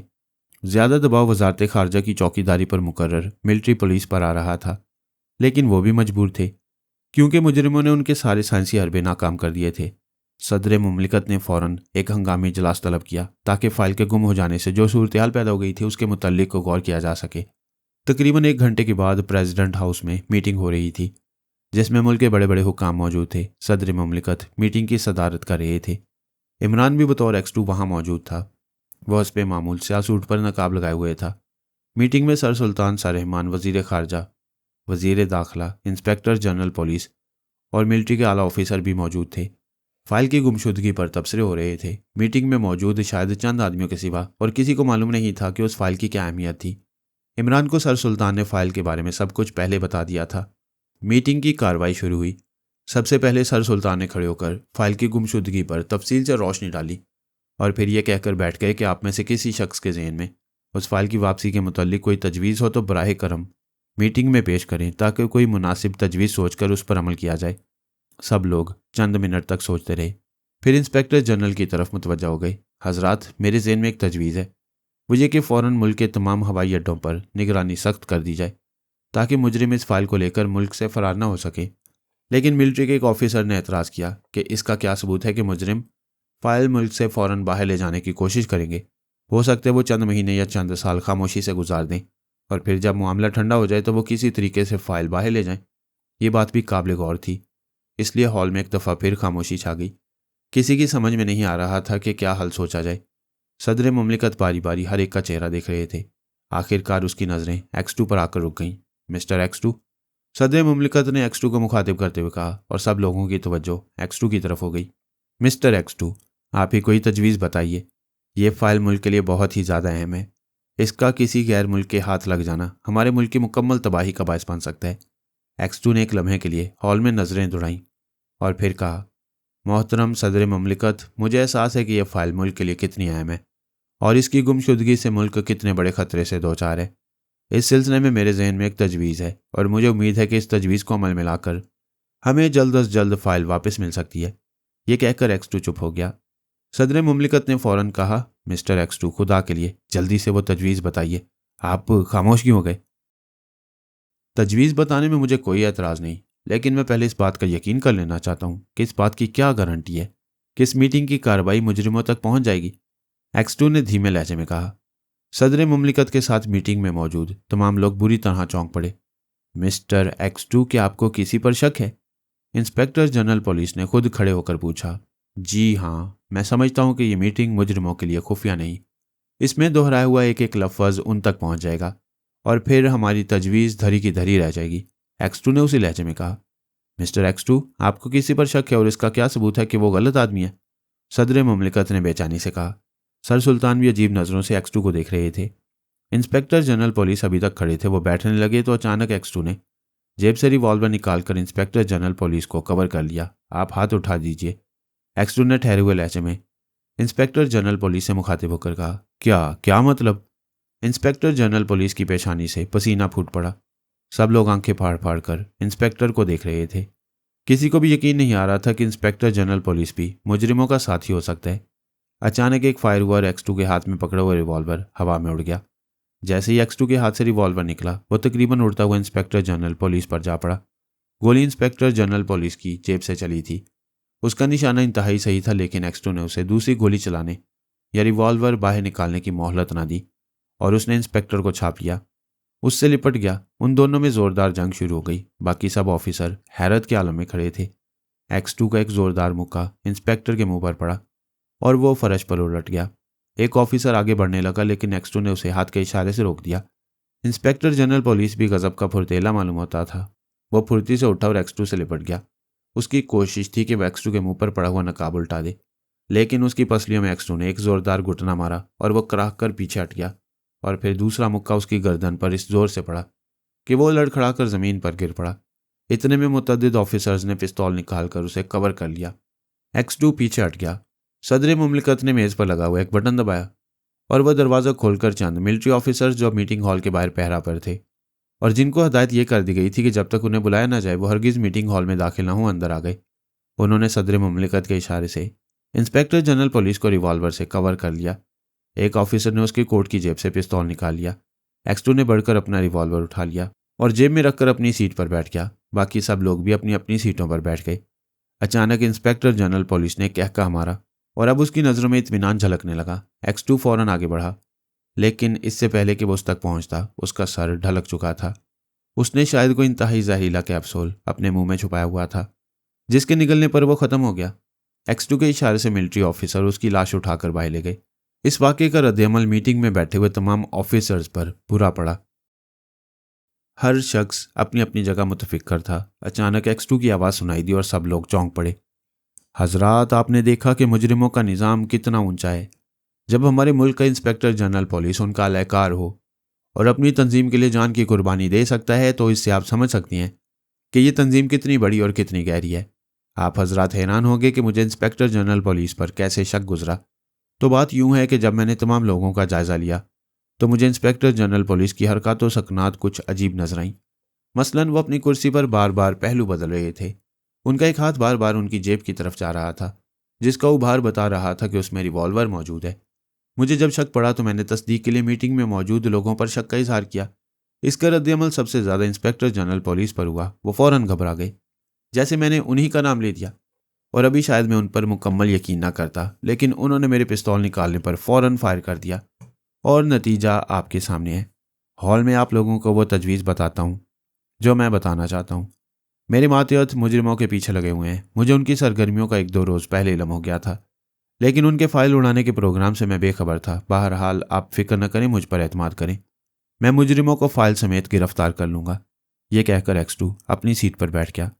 सदर मुमलिकत ने एक्सटू की कोशिशों पर इत्मीनान का इजहार किया और एक्सटू को मुजरिमों को जल्द अज जल्द गिरफ्तार करने की तलकीन करके मीटिंग बर्खास्त कर दी। दोपहर का वक्त था। एक बड़ी सब्ज रंग की कार तेजी से शहर से बाहर जाने वाली सड़क पर उड़ी जा रही थी। जोसेफ एक बेहतरीन ड्राइवर था। उसे स्टीयरिंग पर मुकम्मल कंट्रोल था। वो इंतहाई स्पीड पर कार ले जा रहा था, लेकिन उसके चेहरे पर मुकम्मल इत्मीनान था, जैसे वो किसी वसी मैदान में कार ड्राइव कर रहा हो। पिछली सीट पर इमरान और कैप्टन शकील बैठे थे। इमरान हस्बे मामूल ऊँग रहा था। कभी कभी उसके खराटे कार में नशर होने लगते। कैप्टन शकील भी आराम से सीट की पुश्त से टेक लगाए बैठा था। कैप्टन शकील को मंजिल का कोई इल्म नहीं था, क्योंकि इमरान ने उसे यह कहकर साथ ले लिया था कि चलो ज़रा हवाखोरी कर आते हैं। अब कैप्टन शकील यह तो अच्छी तरह समझता था कि हजरत ख्वामखा तो वक्त ज़ाया करने से रहे, जबकि एक अहम केस पेश नज़र हो, लिहाजा कोई ना कोई चक्कर तो ज़रूर होगा। लेकिन वह इमरान की आदत से बखूबी वाकिफ़ हो चुका था कि अगर उसका बताने का मूड ना हुआ तो चाहे कितनी ही कोशिश कर लो हरगिज़ नहीं बताएगा, और अगर बताना होगा तो खुद ब खुद बता देगा। इसलिए ख्वामखा जोर देने से फ़ायदा। वो खामोशी से बैठा हुआ सिगरेट पी रहा था। कार के अंदर मुकम्मल खामोशी थी। हाँ, कभी कभी इमरान के ज़ोरदार खराटे सुकूत में इज़्तिराब पैदा कर देते। चंद लम्हे बाद अचानक इमरान ने आंख खोल ली। पहले तो वो यूं इधर उधर हैरत से देखने लगा, जैसे उसे समझ में ना आया हो कि वो कहाँ है। फिर कैप्टन शकील और जोसेफ की तरफ देखा और उछल पड़ा। रोको रोको, खुदा के लिए रोको, इमरान ने ज़ोरदार आवाज़ में कहा, और जोसेफ ने ब्रेक पर पूरा दबाव डाल दिया। कार एक ज़ोरदार आवाज़ पैदा करती हुई रुकना शुरू हो गई। कार की रफ्तार चूंकि इंतहाई तेज़ थी, इसलिए अचानक ब्रेक लगने से वो लट्टू की तरह घूम गई। अब उसका रुख शहर की तरफ था। जोसेफ कार को रोककर चुपके से बैठा रहा।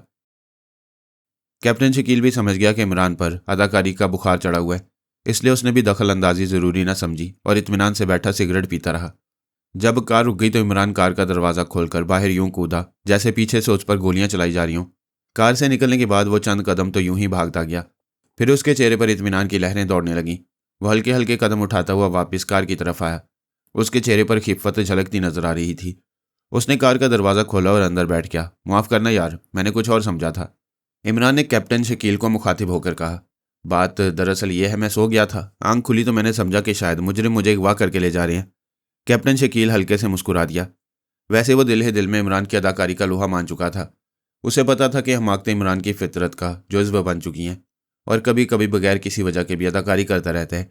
चुनाचे उसने सिर्फ इतना कहा, इमरान साहब शुक्र है जल्दी समझ आ गई, वरना आपको पैदल जाना पड़ता। क्या मतलब, क्या तुम मुझे यहीं छोड़कर चले जाते? इमरान ने हैरत से आंखें फाड़ते हुए कहा। तो और क्या, सारी उम्र आपका इंतजार करता रहता, कैप्टन शकील ने जवाब दिया। हाय जालिम, क्या रोमानी डायलॉग बोल रहा है? कौन सी फिल्म का है? फिल्म चलती कार का, कैप्टन शकील ने भी तुर्की ब तुर्की जवाब दिया। अच्छा, इमरान ने यूं कहा जैसे कैप्टन शकील ने किसी मुकद्दस किताब की आयत पढ़ दी। बॉस, क्या मैं भी कुछ कह सकता हूँ? जोसेफ ने उनकी बातों में दखल अंदाजी करते हुए कहा। हाँ मेरे काले देव, तुम ज़रूर कुछ कह सकते हो, बल्कि कुछ क्यों, बहुत कुछ कह सकते हो। मगर यह खतरा है कि तुम्हारे हुजम के मुताबिक बहुत कुछ सुनने के लिए मुझे बाकी पूरी ज़िंदगी खर्च करनी पड़ेगी। बॉस, सिर्फ इतना पूछना था कि कार चलाऊं या नहीं, जोसेफ ने इमरान की बात काटते हुए कहा। अरे ये भी कोई पूछने वाली बात है, चलाओ कार प्यारे। तुम्हें कार चलाता देखकर मुझे वो फिल्म याद आ जाती है जिसमें एक हाथी ड्राइविंग सीट पर ट्रक चला रहा था। इमरान ने खुशी से तालियां बजाते हुए कहा। हाथी? जोसेफ ने हैरत से पूछा। हाँ हाँ, हाथी। मगर जोसेफ, जब मैंने गौर से देखा तो वो था तो इंसान, मगर शायद पिछले जन्म में हाथी होगा। इमरान की बातों का चरखा न जाने कब तक चलता। जोसेफ ने कार स्टार्ट कर दी और फिर वह शहर की तरफ भागने लगी। अरे अरे, ये कहाँ जा रहे हो? कमाल है, कहीं तुम्हारी खोपड़ी तो नहीं उलट गई है? हमें शहर से बाहर जाना है, शहर नहीं, रोको इसे, इमरान ने सीट पर उछलते हुए कहा। मगर इसका रुख तो शहर की तरफ है, जोसेफ ने कार रोकते हुए कहा। अरे ओ काले हाथी, अगर इसका रुख आसमान की तरफ होता तो हमें आसमान पर ही ले जाता।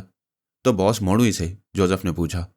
नहीं, इसी तरह गियर बैक में डालकर उल्टी कार ले चलो, देखना इस तरह बड़ा लुत्फ आएगा। इमरान ने शायद उस पर तंज की, मगर फिर इमरान ने खोपड़ी पर हाथ फेरना शुरू कर दिया जब जोसेफ ने उसी तरह बैक गियर में कार चलानी शुरू कर दी। कार काफ़ी तेज़ रफ्तारी से उल्टे रुख दौड़ रही थी। जोसेफ इसी तरह इत्मीनान से कार चला रहा था जैसे पहले सीधे रुख पर चला रहा था। आखिर इमरान से ना रहा गया, वो यूं बोल पड़ा। अरे दिमाग ख़राब हो गया है, हमें मरवाने की सलाह है, मोटर ठीक तरह चलाओ। बॉस, तुमने तो खुद ही कहा था, जोसेफ ने इत्मीनान से जवाब दिया। अरे तेरी कब्र पर उगे हुए सरकंडों पर चील मंडलाए, मैंने तो तंज किया था, इमरान ने उसे लंबी सारी बददुआ देते हुए कहा। लेकिन इस बददुआ का असर जोसेफ पर इंतहाई शदीद हुआ। उसने फौरन कार रोक दी, उसके चेहरे पर हवाइयाँ उड़ने लगीं। उसने उंगली से सीने पर क्रॉस बनाते हुए कहा। बॉस, तुम्हें फादर जोशुआ की कसम, मुझे इस तरह की बददुआ ना दिया करो। और किस तरह की बददुआ दिया करूं? बददुआओं की भी किस्में होती हैं, इमरान ने बड़ी बूढ़ियों की तरह हाथ नचाते हुए कहा। तो फिर मैं कार नहीं चलाता, जोसेफ भी बिगड़ गया। तो फिर दलदल में बैठे हुए सांप के सर पर जलता हुआ चिराग। इमरान ने जोसेफ को नई बददुआ देनी शुरू कर दी और जोसेफ ने इमरान का फिक्रा दरमियान से काट दिया। बॉस खुदा के लिए चुप करो, मैं कार चलाता हूँ। जोसेफ ने कार स्टार्ट कर दी और फिर तेज़ी से उसका रुख मोड़ा और फिर कार सड़क पर यूं भागने लगी जैसे कमान से तीर निकलता है। कैप्टन शकील इस तमाम अरसे में खामोशी से बैठा इमरान और जोसेफ की नोक झोंक से महजूज होता रहा। उसे जोसेफ का किरदार भी इंतहाई दिलचस्प लगा। जंगली गेंडे से टकरा जाने वाला ग्रांडील जोसेफ बददुआओं से यूं डरता है जैसे बच्चा भूत से। उस वक्त उसका चेहरा पीला पड़ जाता, आंखें खौफ से फट जाती। अब कार में दोबारा खामोशी हो गई। कार अब शहर से तकरीबन 30 मील दूर आ चुकी थी।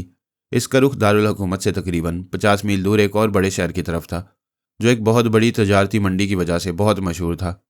वो शहर दारुल हुकूमत जितना वसी और रिजना था, लेकिन अपनी गहमा गहमी और रौनक की वजह से उससे कम भी ना था। शायद इमरान किसी खास काम की वजह से वहाँ जा रहा था, लेकिन इस खास काम से जोसेफ और शकील दोनों लाइलम थे। शहर से तकरीबन 5 मील पहले इमरान ने जोसेफ को कार रोकने का हुक्म दिया और खुद दरवाज़ा खोलकर बाहर निकल आया। जोसेफ और कैप्टन शकील को भी बाहर आने का इशारा किया। जोसेफ ने कार सड़क के किनारे रोकी। कार के दरवाजे लॉक कर दो और डिग्गी में से बॉक्स निकाल कर इधर ले आओ, इमरान ने जोसेफ को हुक्म दिया और खुद सड़क से ज़रा दूर एक शिकस्ता से खंडर की तरफ बढ़ने लगा। बात क्या है? आखिर कैप्टन शकील से ना रहा गया। बात यह है कि अनकरीब अल्लाह ताला का कहर अपने प्यारे बंदों, ला हौल वला कुव्वत। इमरान ने अपना सर पीट लिया। मैं भी क्या कह गया हूँ यार। शकील, मैदान हशर में मेरी मगफिरत के लिए सिफारिश करोगे? इमरान ने यकदम मौजू तब्दील कर दिया। और अगर मुझे खुद इस सिफारिश की ज़रूरत पड़ गई तो? कैप्टन शकील ने भी उसे लहजे में जवाब दिया, क्योंकि वह समझ गया था कि जितना भी जोर लगा लो इमरान असल बात नहीं बताएगा। यार शकील, अगर अल्लाह ताला ने हमें जन्नत की सीक्रेट सर्विस में शामिल कर लिया तो फिर क्या होगा? इमरान ने इंतहाई भोलपन से कैप्टन शकील से पूछा और कैप्टन शकील को हंसी आ गई। इतने में वो उस खंडर में पहुंच गई। ये कोई कदीम ज़माने की सराय मालूम होती थी जो अब बिल्कुल वीरान पड़ी थी। अलबत्ता कोने में महकमा सारे कदीमा की एक छोटी सी तख्ती लगी हुई थी जिसे इस सराय की तारीख पर कुछ रोशनी पड़ती थी। कैप्टन शकील इस खंडर में दाखिल होते ही चौकन्ना हो गया, लेकिन इमरान ने उसके कंधे पर हाथ रखते हुए कहा, ऐसा आप पर जोर मत डालो, यहाँ मुजरिम वगैरह नहीं है, हम यहाँ एक और काम के लिए आए हैं। इतने में जोसेफ कांधे पर एक बॉक्स रखे खंडर के अंदर दाखिल हो गया। इसे खोलो। जोसेफ ने इसे खोल दिया। इसमें ऊपर ऐसे लिबास थे जो आजकल के मशहूर गुंडे पहनते थे, यानी सुर्ख रंग की पतलून और नीले रंग के कोट। इमरान ने जब वो लिबास उठाए तो नीचे एक जदीद तरीन मशीन गन मौजूद थी। इस ब्रेन गन की एक खसूसियत यह थी कि इस तवातर से गोलियां बरसाती थी कि ऐसा महसूस होता जैसे आग बरस रही हो, और इसकी जद में आने वाली हर चीज़ नीच तो नाबूद हो जाती। लेकिन इसमें एक खामी भी थी, यानी इसे इतना इर्तियाश पैदा हो जाता कि इंसान चंद मिनट से ज़्यादा इसे चला नहीं सकता था, वरना वो अपना तवाज़ुन ना संभाल सकता। ये ब्रेन गन थी, असल में अभी तजुर्बाती दौर में थी। इमरान के मुल्क का मायनाज साइंसदान डॉक्टर शाह इस पर मजीद तजुर्बात कर रहा था। डॉक्टर शाह ने इस गन को अमली तजुर्बे करने के लिए इसे सर सुल्तान के हवाले किया, और सर सुल्तान ने इसे इमरान के सपुर्द कर दी ताकि इसका अमली तजुर्बा करके रिपोर्ट दे।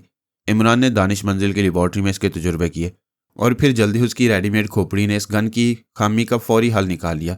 उसने बैटरी से चलने वाला एक छोटा सा आला तैयार किया जिसमें एरियल नुमा छोटी सी तार लगी हुई थी।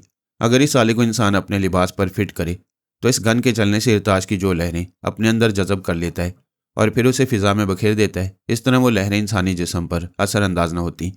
इस आला से इस गन की ये बड़ी खामी दूर हो जाती। इमरान ने बॉक्स से वो लिबास निकाले और उनमें से एक कैप्टन शकील की तरफ बढ़ा दिया कि सराय के किसी कमरे में जाकर वो लिबास पहन ले। खुद भी एक लिबास उठा लिया और इसे पहनने के लिए एक तरफ ओट में चला गया।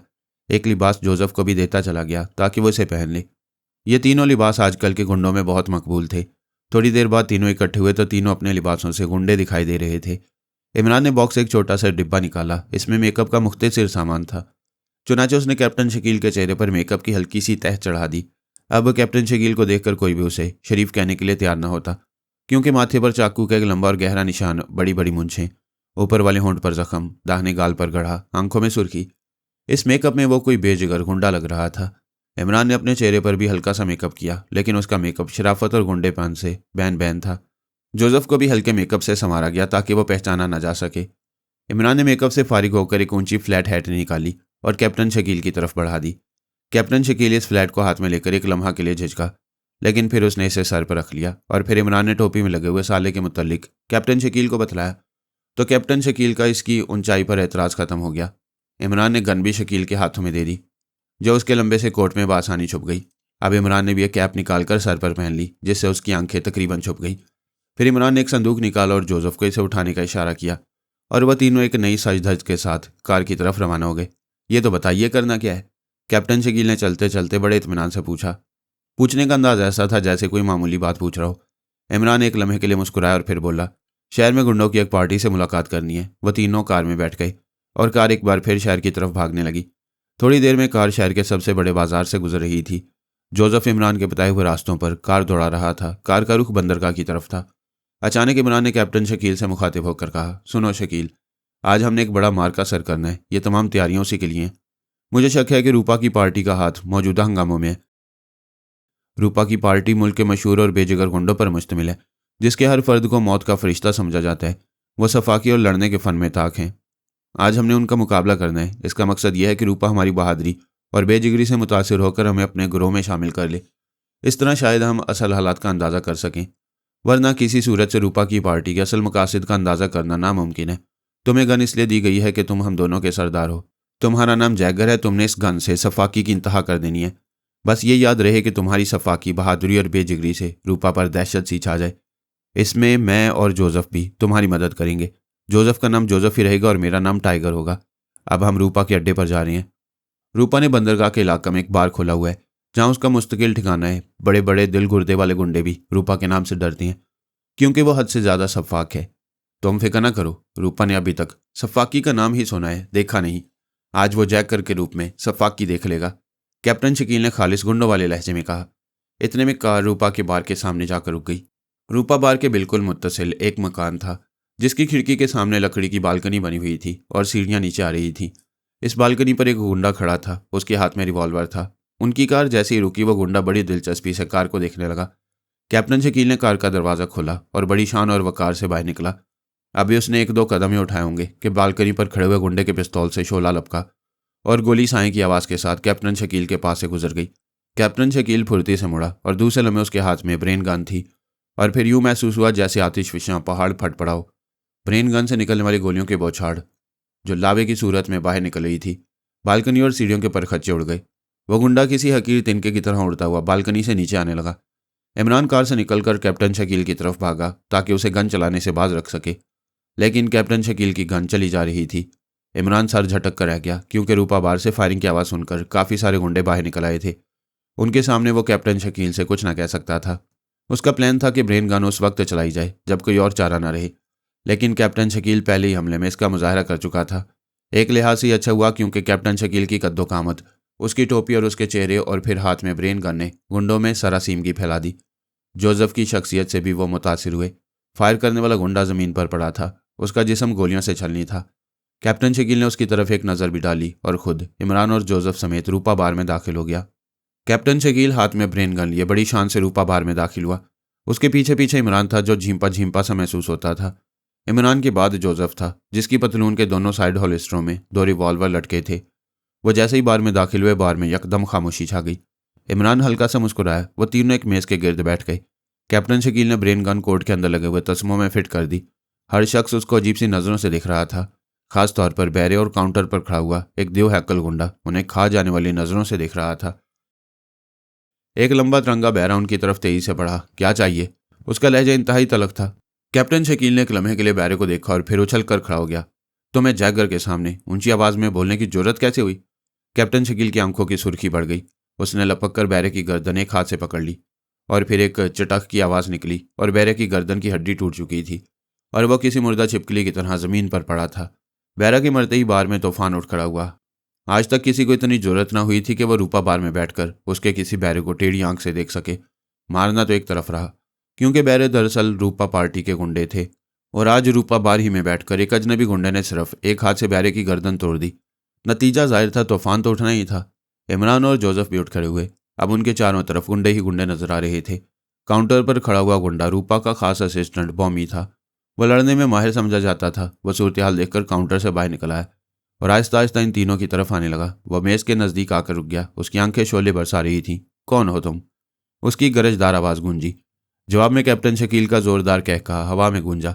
अंदाज इंतहाई खौफनाक था। इर्द गिर्द खड़े हुए गुंडों का दिल कांप उठा क्योंकि उनकी नज़रों में अजनबी गुंडे की मौत रक्स करने लगी। जैगर? कैप्टन शकील ने बॉमी की आंखों में आंखें डालते हुए कहा। बॉमी ने जवाब देने की बजाय फुर्ती से कैप्टन शकील पर छलांग लगा दी। इससे पहले कि बॉमी कैप्टन शकील तक पहुंचता, जोसेफ तेजी से दरमियान में आ गया। बॉमी का हमला जोसेफ ने दोनों हाथों से रोका और फिर इससे पहले कि वो संभलता, जोसेफ का एक शानदार पंजा बॉमी के चेहरे पर पड़ा। मुक्के में इतनी शिद्दत थी कि बॉमी जैसा देव हैकल फर्श पर जा पड़ा। उसके मुंह से दांतों के टुकड़े निकल पड़े। जिस गाल पर मुक्का पड़ा था वो फटकर 2 टुकड़ों में तकसीम हो चुका था। जोसेफ ने शायद अपनी पूरी कुव्वत इस्तेमाल कर दी थी, लेकिन उधर बॉमी भी कमज़ोर नहीं था। वह इससे शदीद मुक्के को बर्दाश्त कर गया और इंतहाई तेज़ी से उछल कर खड़ा हो गया। उसके मुंह और रुखसार से खून मुतवातिर बह रहा था। अभी वो पूरी तरह खड़ा भी नहीं हुआ था कि जोसेफ ने उसे लपक कर हाथों पर उठा लिया। जोसेफ ने जिस तरह फुर्ती का मुजाहरा किया था उसे देखकर इमरान भी आशश कर उठा। जोसेफ ने बॉमी को उठाकर बाहर की दीवार से दे मारा। एक पटाखे की आवाज़ सुनाई दी और फिर बॉमी का मगज दीवार पर चीचड़े की तरह लटकता रहा। उसकी खोपड़ी फट चुकी थी। यह सफाकी और ताकत देखकर हॉल में खड़े हुए गुंडे दहशत ज़दा हो गए। अचानक एक गरजदार आवाज़ गूंजी। ये क्या हो रहा है? सबकी नज़रें काउंटर के साथ बने हुए दरवाजे पर पड़ी। उसके बाहर मुल्क का खतरनाक तरीन गुंडा रूपा खड़ा नजर आ रहा था। उसका जिस्म इंतहाई कसरती था। चेहरे पर जख्मों के बेशुमार निशान थे। हाथों में रिवॉल्वर था। गुस्से की वजह से उसका चेहरा और भी ज्यादा मस्क हो गया था। मदारी का तमाशा? इमरान ने मदारियों की तरह हाथ हिलाते हुए कहा और रूपा का गुस्सा अपने अरूज पर पहुंच गया। बकवास मत करो। गुस्से से उसकी आवाज़ फट गई। उसने अपने कमरे की तरफ देखकर कहा, जामू शामू सोमर बाहर निकलो। उसकी आवाज़ सुनते उसके कमरे से 3 इंतहाई खतरनाक सूरतों वाले और इंतहाई ताकतवर और ठोस जिस्मों वाले गुंडे बाहर निकल आए। इमरान जानता था कि ये तीनों गुंडे चाकू की लड़ाई में माहिर समझे जाते हैं। आज तक कोई शख्स चाकू के मुकाबले में इनसे नहीं जीत सका था। और ये तीनों रूपा के बॉडीगार्ड भी थे और दस्ते रास्त भी। वह तीनों आहिस्ता आहिस्ता उनकी तरफ बढ़ने लगे।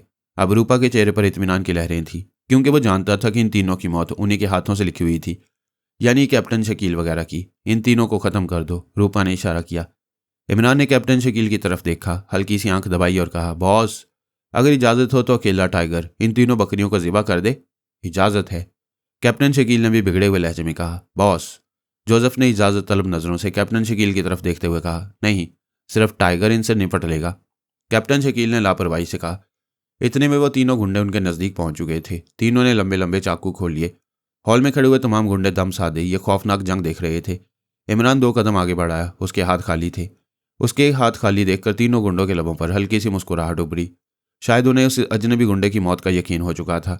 उन्हें यह भी आसानी होगी कि वो बजाय तीनों से इकट्ठे लड़ने के तीनों को बारी बारी आसानी से खत्म कर सकते थे। इमरान से 4 कदम दूर वो तीनों रुक गए। इमरान ने दोनों हाथ आगे बढ़ाए, उसकी आंखों में आंखें डाली। अचानक उन तीनों ने इकट्ठी छलांग लगाई। तीनों चाकू बिजली की तरह हवा में लहराए। देखने वालों ने आंखें बंद कर ली। उन्हें शायद इमरान की चीखों पुकार का इंतजार था, लेकिन फिर देखने वालों की हैरत से चीखें निकल गईं। जब उन्होंने इमरान को दूसरी तरफ खड़ा देखा, वह हैरत से आंखें झपक रहे थे और वह तीनों इमरान की जगह फर्श पर पड़े। इमरान ने कमाल फुर्ती से काम लिया था। वो जैसे उठे हमलावर हुए, इमरान तेजी से नीचे बैठ गया और वह तीनों अपने जोर में उसके ऊपर से गुजरते हुए फर्श पर जा गिरे। ये देखकर एक लम्हे के लिए रूपा ने भी आंखें झपकीं और फिर वो दोबारा हमला देखने लगा। वो तीनों फुर्ती से उठे। अब गुस्से से उनकी आंखों में चिराग जलते नजर आ रहे थे। उन्होंने हमले के लिए चाकू जरा से उठाए ही थे कि उनके हमला करने से पहले इमरान फुर्ती से उछला और फिर एक जोरदार फ्लाइंग किक दरमियान वाले गुंडे के सीने पर पड़ी और वह भयानक चीख मारता हुआ पीछे जा गिरा। उसका चाकू फर्श पर गिर पड़ा। इमरान जमीन पर गिरते हुए हाथ के बल झटके से उठ खड़ा हुआ। अब गिरे हुए गुंडे का चाकू उसके हाथों में था और बाकी गुंडे शशदर खड़े देख रहे थे। यह सब कुछ पलक झपकने में हो गया। नीचे गिरने वाला गुंडा एक लम्हे के लिए तड़पा और फिर साकिन हो गया। उसके मुंह से खून उबल पड़ा। इमरान की फ्लाइंग किक ने उसके सीने की पसलियां तोड़ दी थी। अपने साथी के मुंह से खून निकलता देखकर दोनों गुंडे भी होश में आ गए। उन्होंने तेजी से इमरान पर हमला कर दिया। इमरान का बायां हाथ एक गुंडे के चाकू वाले हाथ पर पड़ा और दाएं हाथ में पकड़ा हुआ दूसरे गुंडे की तरफ बढ़ाया और फिर पलक झपकते में एक गुंडे की भयानक चीख फिजा में लहराई। जिस गुंडे की तरफ इमरान ने हाथ बढ़ाया तो उसने अपने चाकू से इमरान के हाथ पर जरब लगाने की कोशिश की, लेकिन वह इमरान के हमले के अंदाज को ना समझ सका। इमरान का हाथ उसके सीने पर पड़ा था, लेकिन फिर झटके से इमरान का चाकू पूरी कुव्वत से उसके पेट में घुस गया। इमरान का चाकू पेट के काफी हिस्से को फाड़ चुका था। उसकी आंतें निकल चुकी थीं और उस गुंडे का जिसके हाथ पर इमरान ने हाथ डाला था तकलीफ के मारे बुरा हाल था, क्योंकि इमरान ने उसके हाथ को एक झटका सा दिया और तड़ाक की आवाज़ के साथ ही उसका बाजू झूलने लगा। वो अपना बाजू पकड़े लड़खड़ा रहा था। इमरान ने उछलकर पूरी कुव्वत से उसकी नाक पर टक्कर मारी और वो ढकराता हुआ नीचे आ गिरा। उसकी नाक की हड्डी टूट चुकी थी। अब तीनों गुंडे बेकार हो चुके थे। 2 तो मर चुके थे और तीसरा फर्श पर पड़ा तड़प रहा था। रूपा के ये हाल देखकर गुस्से के मारे बुरा हाल हो गया। उसके बेहतरीन लड़ाके सिर्फ एक मामूली से आदमी से मार खा चुके थे।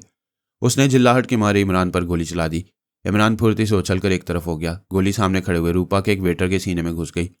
वह एक भयानक चीख मारकर दूसरी तरफ उलट गया। यह देखकर रूपा को और भी गुस्सा आ गया। उसने गुस्से की शिद्दत से होंठ भींच लिए और फिर तड़ातड़ इमरान पर गोलियां बरसने लगी। लेकिन इमरान ने संग गार्ड का शानदार मुजाहरा किया। वो लट्टू की तरह घूम रहा था। उसके कदम जमीन पर नहीं पड़ रहे थे। छठी गोली के बाद जिल्लाहट में रूपा ने रिवॉल्वर भी इमरान पर खींच मारा। अब गुस्से के साथ साथ उसकी आंखों में हैरत की झलकियां भी नजर आ रही थीं। अचानक एक गोली इमरान के कान के पास से गुजर गई। इस बार एक वेटर ने गोली चलाई थी। बाकी लोग अभी हैरानों परेशान खड़े थे। इससे पहले कि वेटर दूसरी गोली चलाता, कैप्टन शकील ने फुर्ती से ब्रेन गन अपने कोट से बाहर घसीट ली और फिर हॉल में क्यामत आ गई। ब्रेन गन से निकलने वाले लावे ने हॉल में चीखें फैला दी। पहले ही हमले में तकरीबन 20 आदमी फर्श पर पड़े तड़प रहे थे। इससे पहले कि कैप्टन शकील के गन का रुख रूपा की तरफ होता, रूपा ने दोनों हाथ खड़े करके बेख्तियार चिल्लाना शुरू कर दिया, ठहरिए ठहरिए। कैप्टन शकील का हाथ रुक गया। हॉल में अफरा तफरी मच गई। बहुत सारे लोग खौफजदा होकर बाहर भाग गए। ये बार चूंकि बंदरगाह के कोने में अलग थलग बना हुआ था। दूसरी ये बार रूपा का था, जहां हर रोज ऐसे खेल खेले जाते थे। ये और बात है कि पहले पल्ला हमेशा रूपा की पार्टी का भारी होता था और अब वो शिकस्त खा चुके थे। यहाँ की पुलिस रूपा के नाम से खौफजदा रहती थी, इसलिए चाहे यहाँ सारा दिन गोलियां चलती रहती, पुलिस कभी तवज्जो न देती। लेकिन आज पहला दिन था जब 3 अजनबी आदमियों ने अपनी सफाकी और बेजिगरी की धाक रूपा समेत पूरे बार में बिठा दी। ये गुंडे इन तीनों को माफूकुल फितरत समझने लग गए। आप तीनों मेरे कमरे में चले, आपकी तरफ मैं दोस्ती का हाथ बढ़ाता हूँ, रूपा ने कैप्टन शकील की तरफ मुखातिब होकर कहा। हमारे साथ धोखे का तसव्वुर तक भी न करना, वरना हम पहाड़ों को भी अपनी जगह से हिलाने की ताकत रखते हैं। तुम बेफिक्र हो। रूपा जिसे दोस्त कहता है उसके लिए जान तक लड़ा देता है। रूपा का लहजा इंतहाई दोस्ताना था। तुम अंदर ले जाकर हमें कान तो नहीं पकड़वा दोगे? इमरान का लहजा इंतहाई खौफजदा था और रूपा समेत बार में मौजूद दीगर लोगों के चेहरों पर उलझन आवेज मुस्कुराहट आ गई। वो इस नौजवान को समझने से कासिर थे जिसने रूपा के नामी गिरामी चाकूबाजों को अकेले ही खत्म कर दिया और रूपा जैसे निशानाबाज की कोई गोली भी उसे ना छू सकी, और अब इंतहाई खौफजदा लहजे में बात कर रहा था। कैप्टन शकील के सारे हिलाने पर जोसेफ और इमरान तीनों रूपा के ऑफिस में चले गए और दरवाज़ा बंद हो गया। दरवाज़ा बंद होते ही हॉल में चहमगोइयां होने लगी। लोग दोबारा मेज़ों पर बैठ गए। बैरों ने जल्दी से मरे हुए और जख्मी लोगों को उठवाकर हॉल के नीचे तय खानों में पहुंचा दिया। हॉल की सफाई कर दी गई, फर्नीचर तब्दील कर दिया गया और अब ऐसे मालूम होता था जैसे वहां कोई हंगामा ही ना हुआ। हॉल में बैठे हुए लोगों का मौजू ये तीनों अजनबी गुंडे थे। लोग बारी बारी इन तीनों के कारनामे बयान कर रहे थे। हर शख्स इन तीनों की सफाकी बहादुरी से मुतासिर था।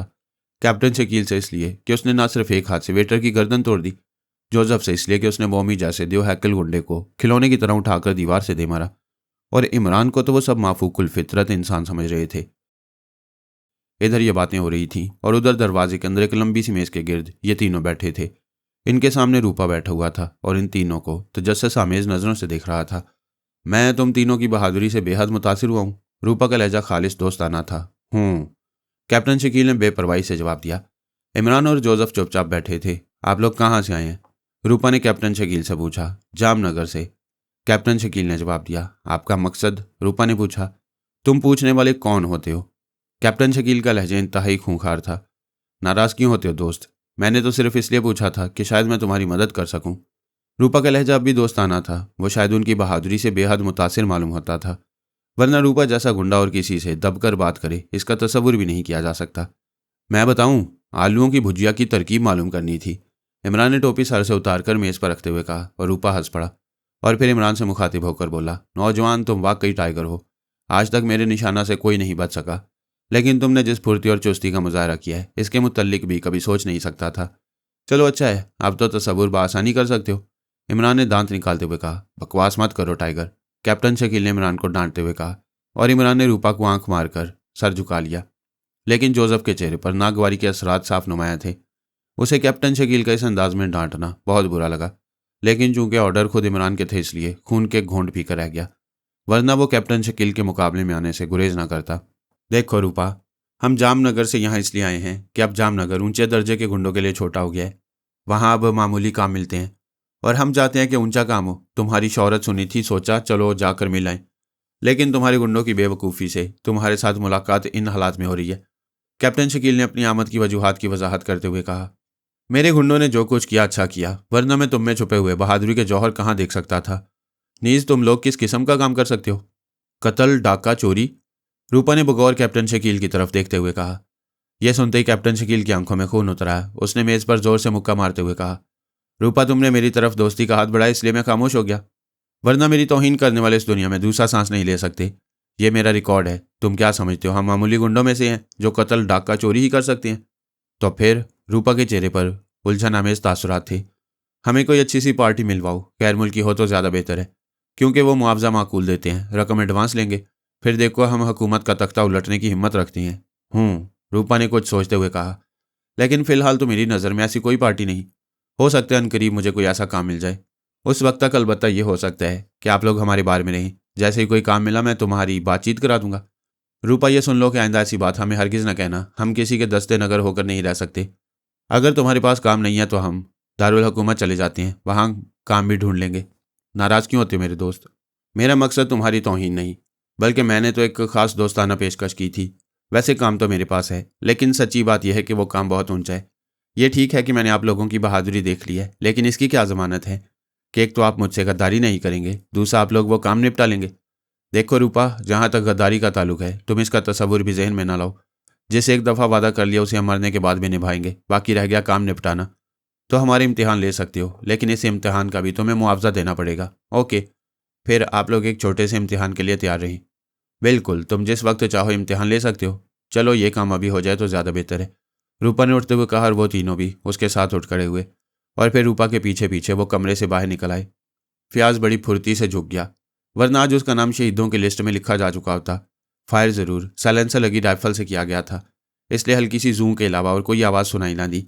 यह भी एक इत्तेफाक था कि होटल से बाहर निकलते ही फयाज की नज़र अचानक सामने वाली बिल्डिंग की तरफ उठ गई और फिर उसे राइफल नजर आ गई।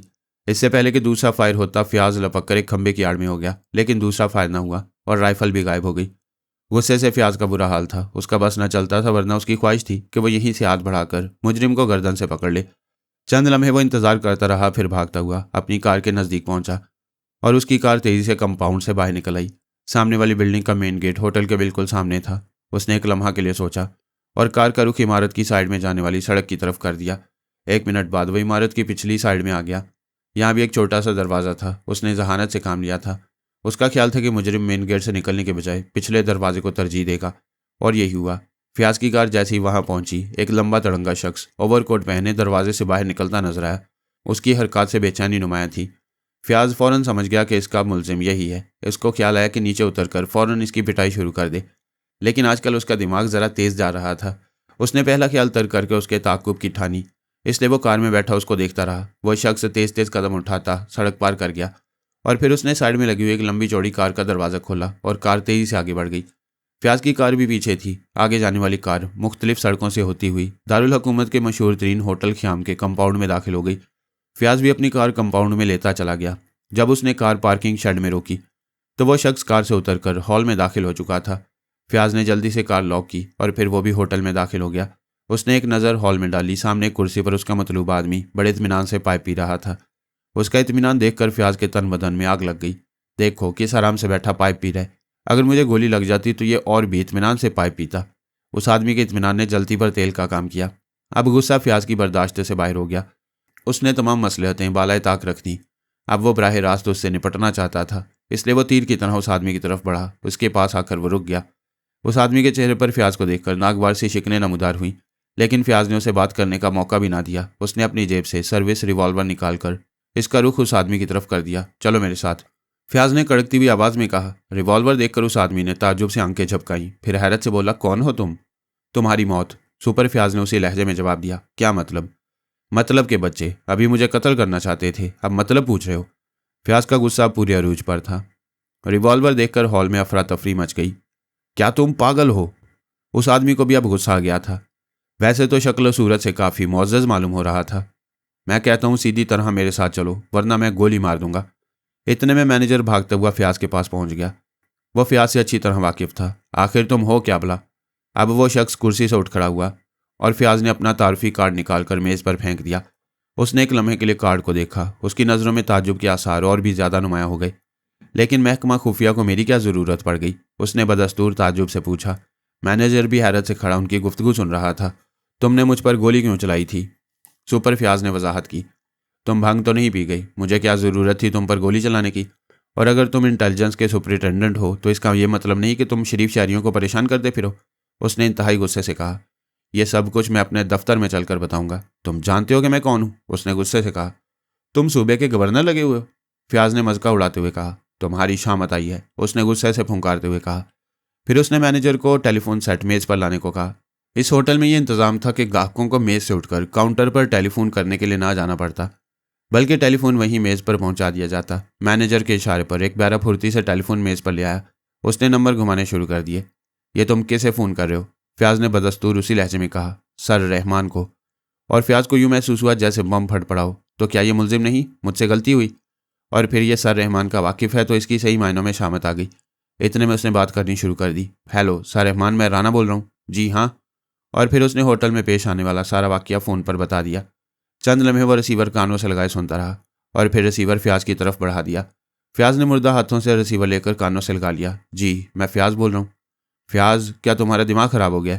तुमने मेरे होटल में सर मुख्तार राना पर रिवॉल्वर क्यों निकाल लिया? जानते हो वो कौन है? कौमी असम्बली का मेंबर और सदर ममलिकत का खासुल खास दोस्त। सर रहमान की गुस्से से भरी आवाज़ आई और फिर फ़याज़ का चेहरा धुआं धुआं हो रहा था। उससे बात करनी मुश्किल हो गई। जो सूरत हाल पैदा हो गई तो उसने वाकई उसे पागल कर दिया। सर, होटल डिलक्स के सामने वाली बिल्डिंग से इन्होंने मुझ पर राइफल से गोली चलाई थी। उसने बड़ी मुश्किल से सूरत हाल वाज़ेह की। नॉनसेंस, तुम मुजरिम को पकड़ने की बजाय सर राना के पीछे पड़ गए। फ़ौरन इनसे मुआफ़ी मांगो और मेरे पास पहुंचो। और सिलसिला मुनक़ता हो गया। फ़याज़ ने झटके से रिसीवर क्रैडल पर रख दिया और मरे हुए लहजे में सर राना से कहा। मैं मुआफ़ी चाहता हूँ जनाब, मुझे गलत फहमी हो गई थी। आइंदा आदमी देखकर हाथ डाला करो मिस्टर, सर राना ने इंतहाई तलखी से कहा। और फ़याज़ का जी चाहा कि या तो खुदकुशी कर ले या ज़मीन फटे और वह ज़मीन में समा जाए। उसकी सरेआम इतनी ज़बरदस्त बेइज्जती आज तक नहीं हुई थी। वह तेज़ तेज़ कदम उठाता हुआ होटल से बाहर निकल आया। उसे महसूस हो रहा था कि जैसे हॉल में बैठे हुए तमाम लोग उस पर कह लगा रहे हों।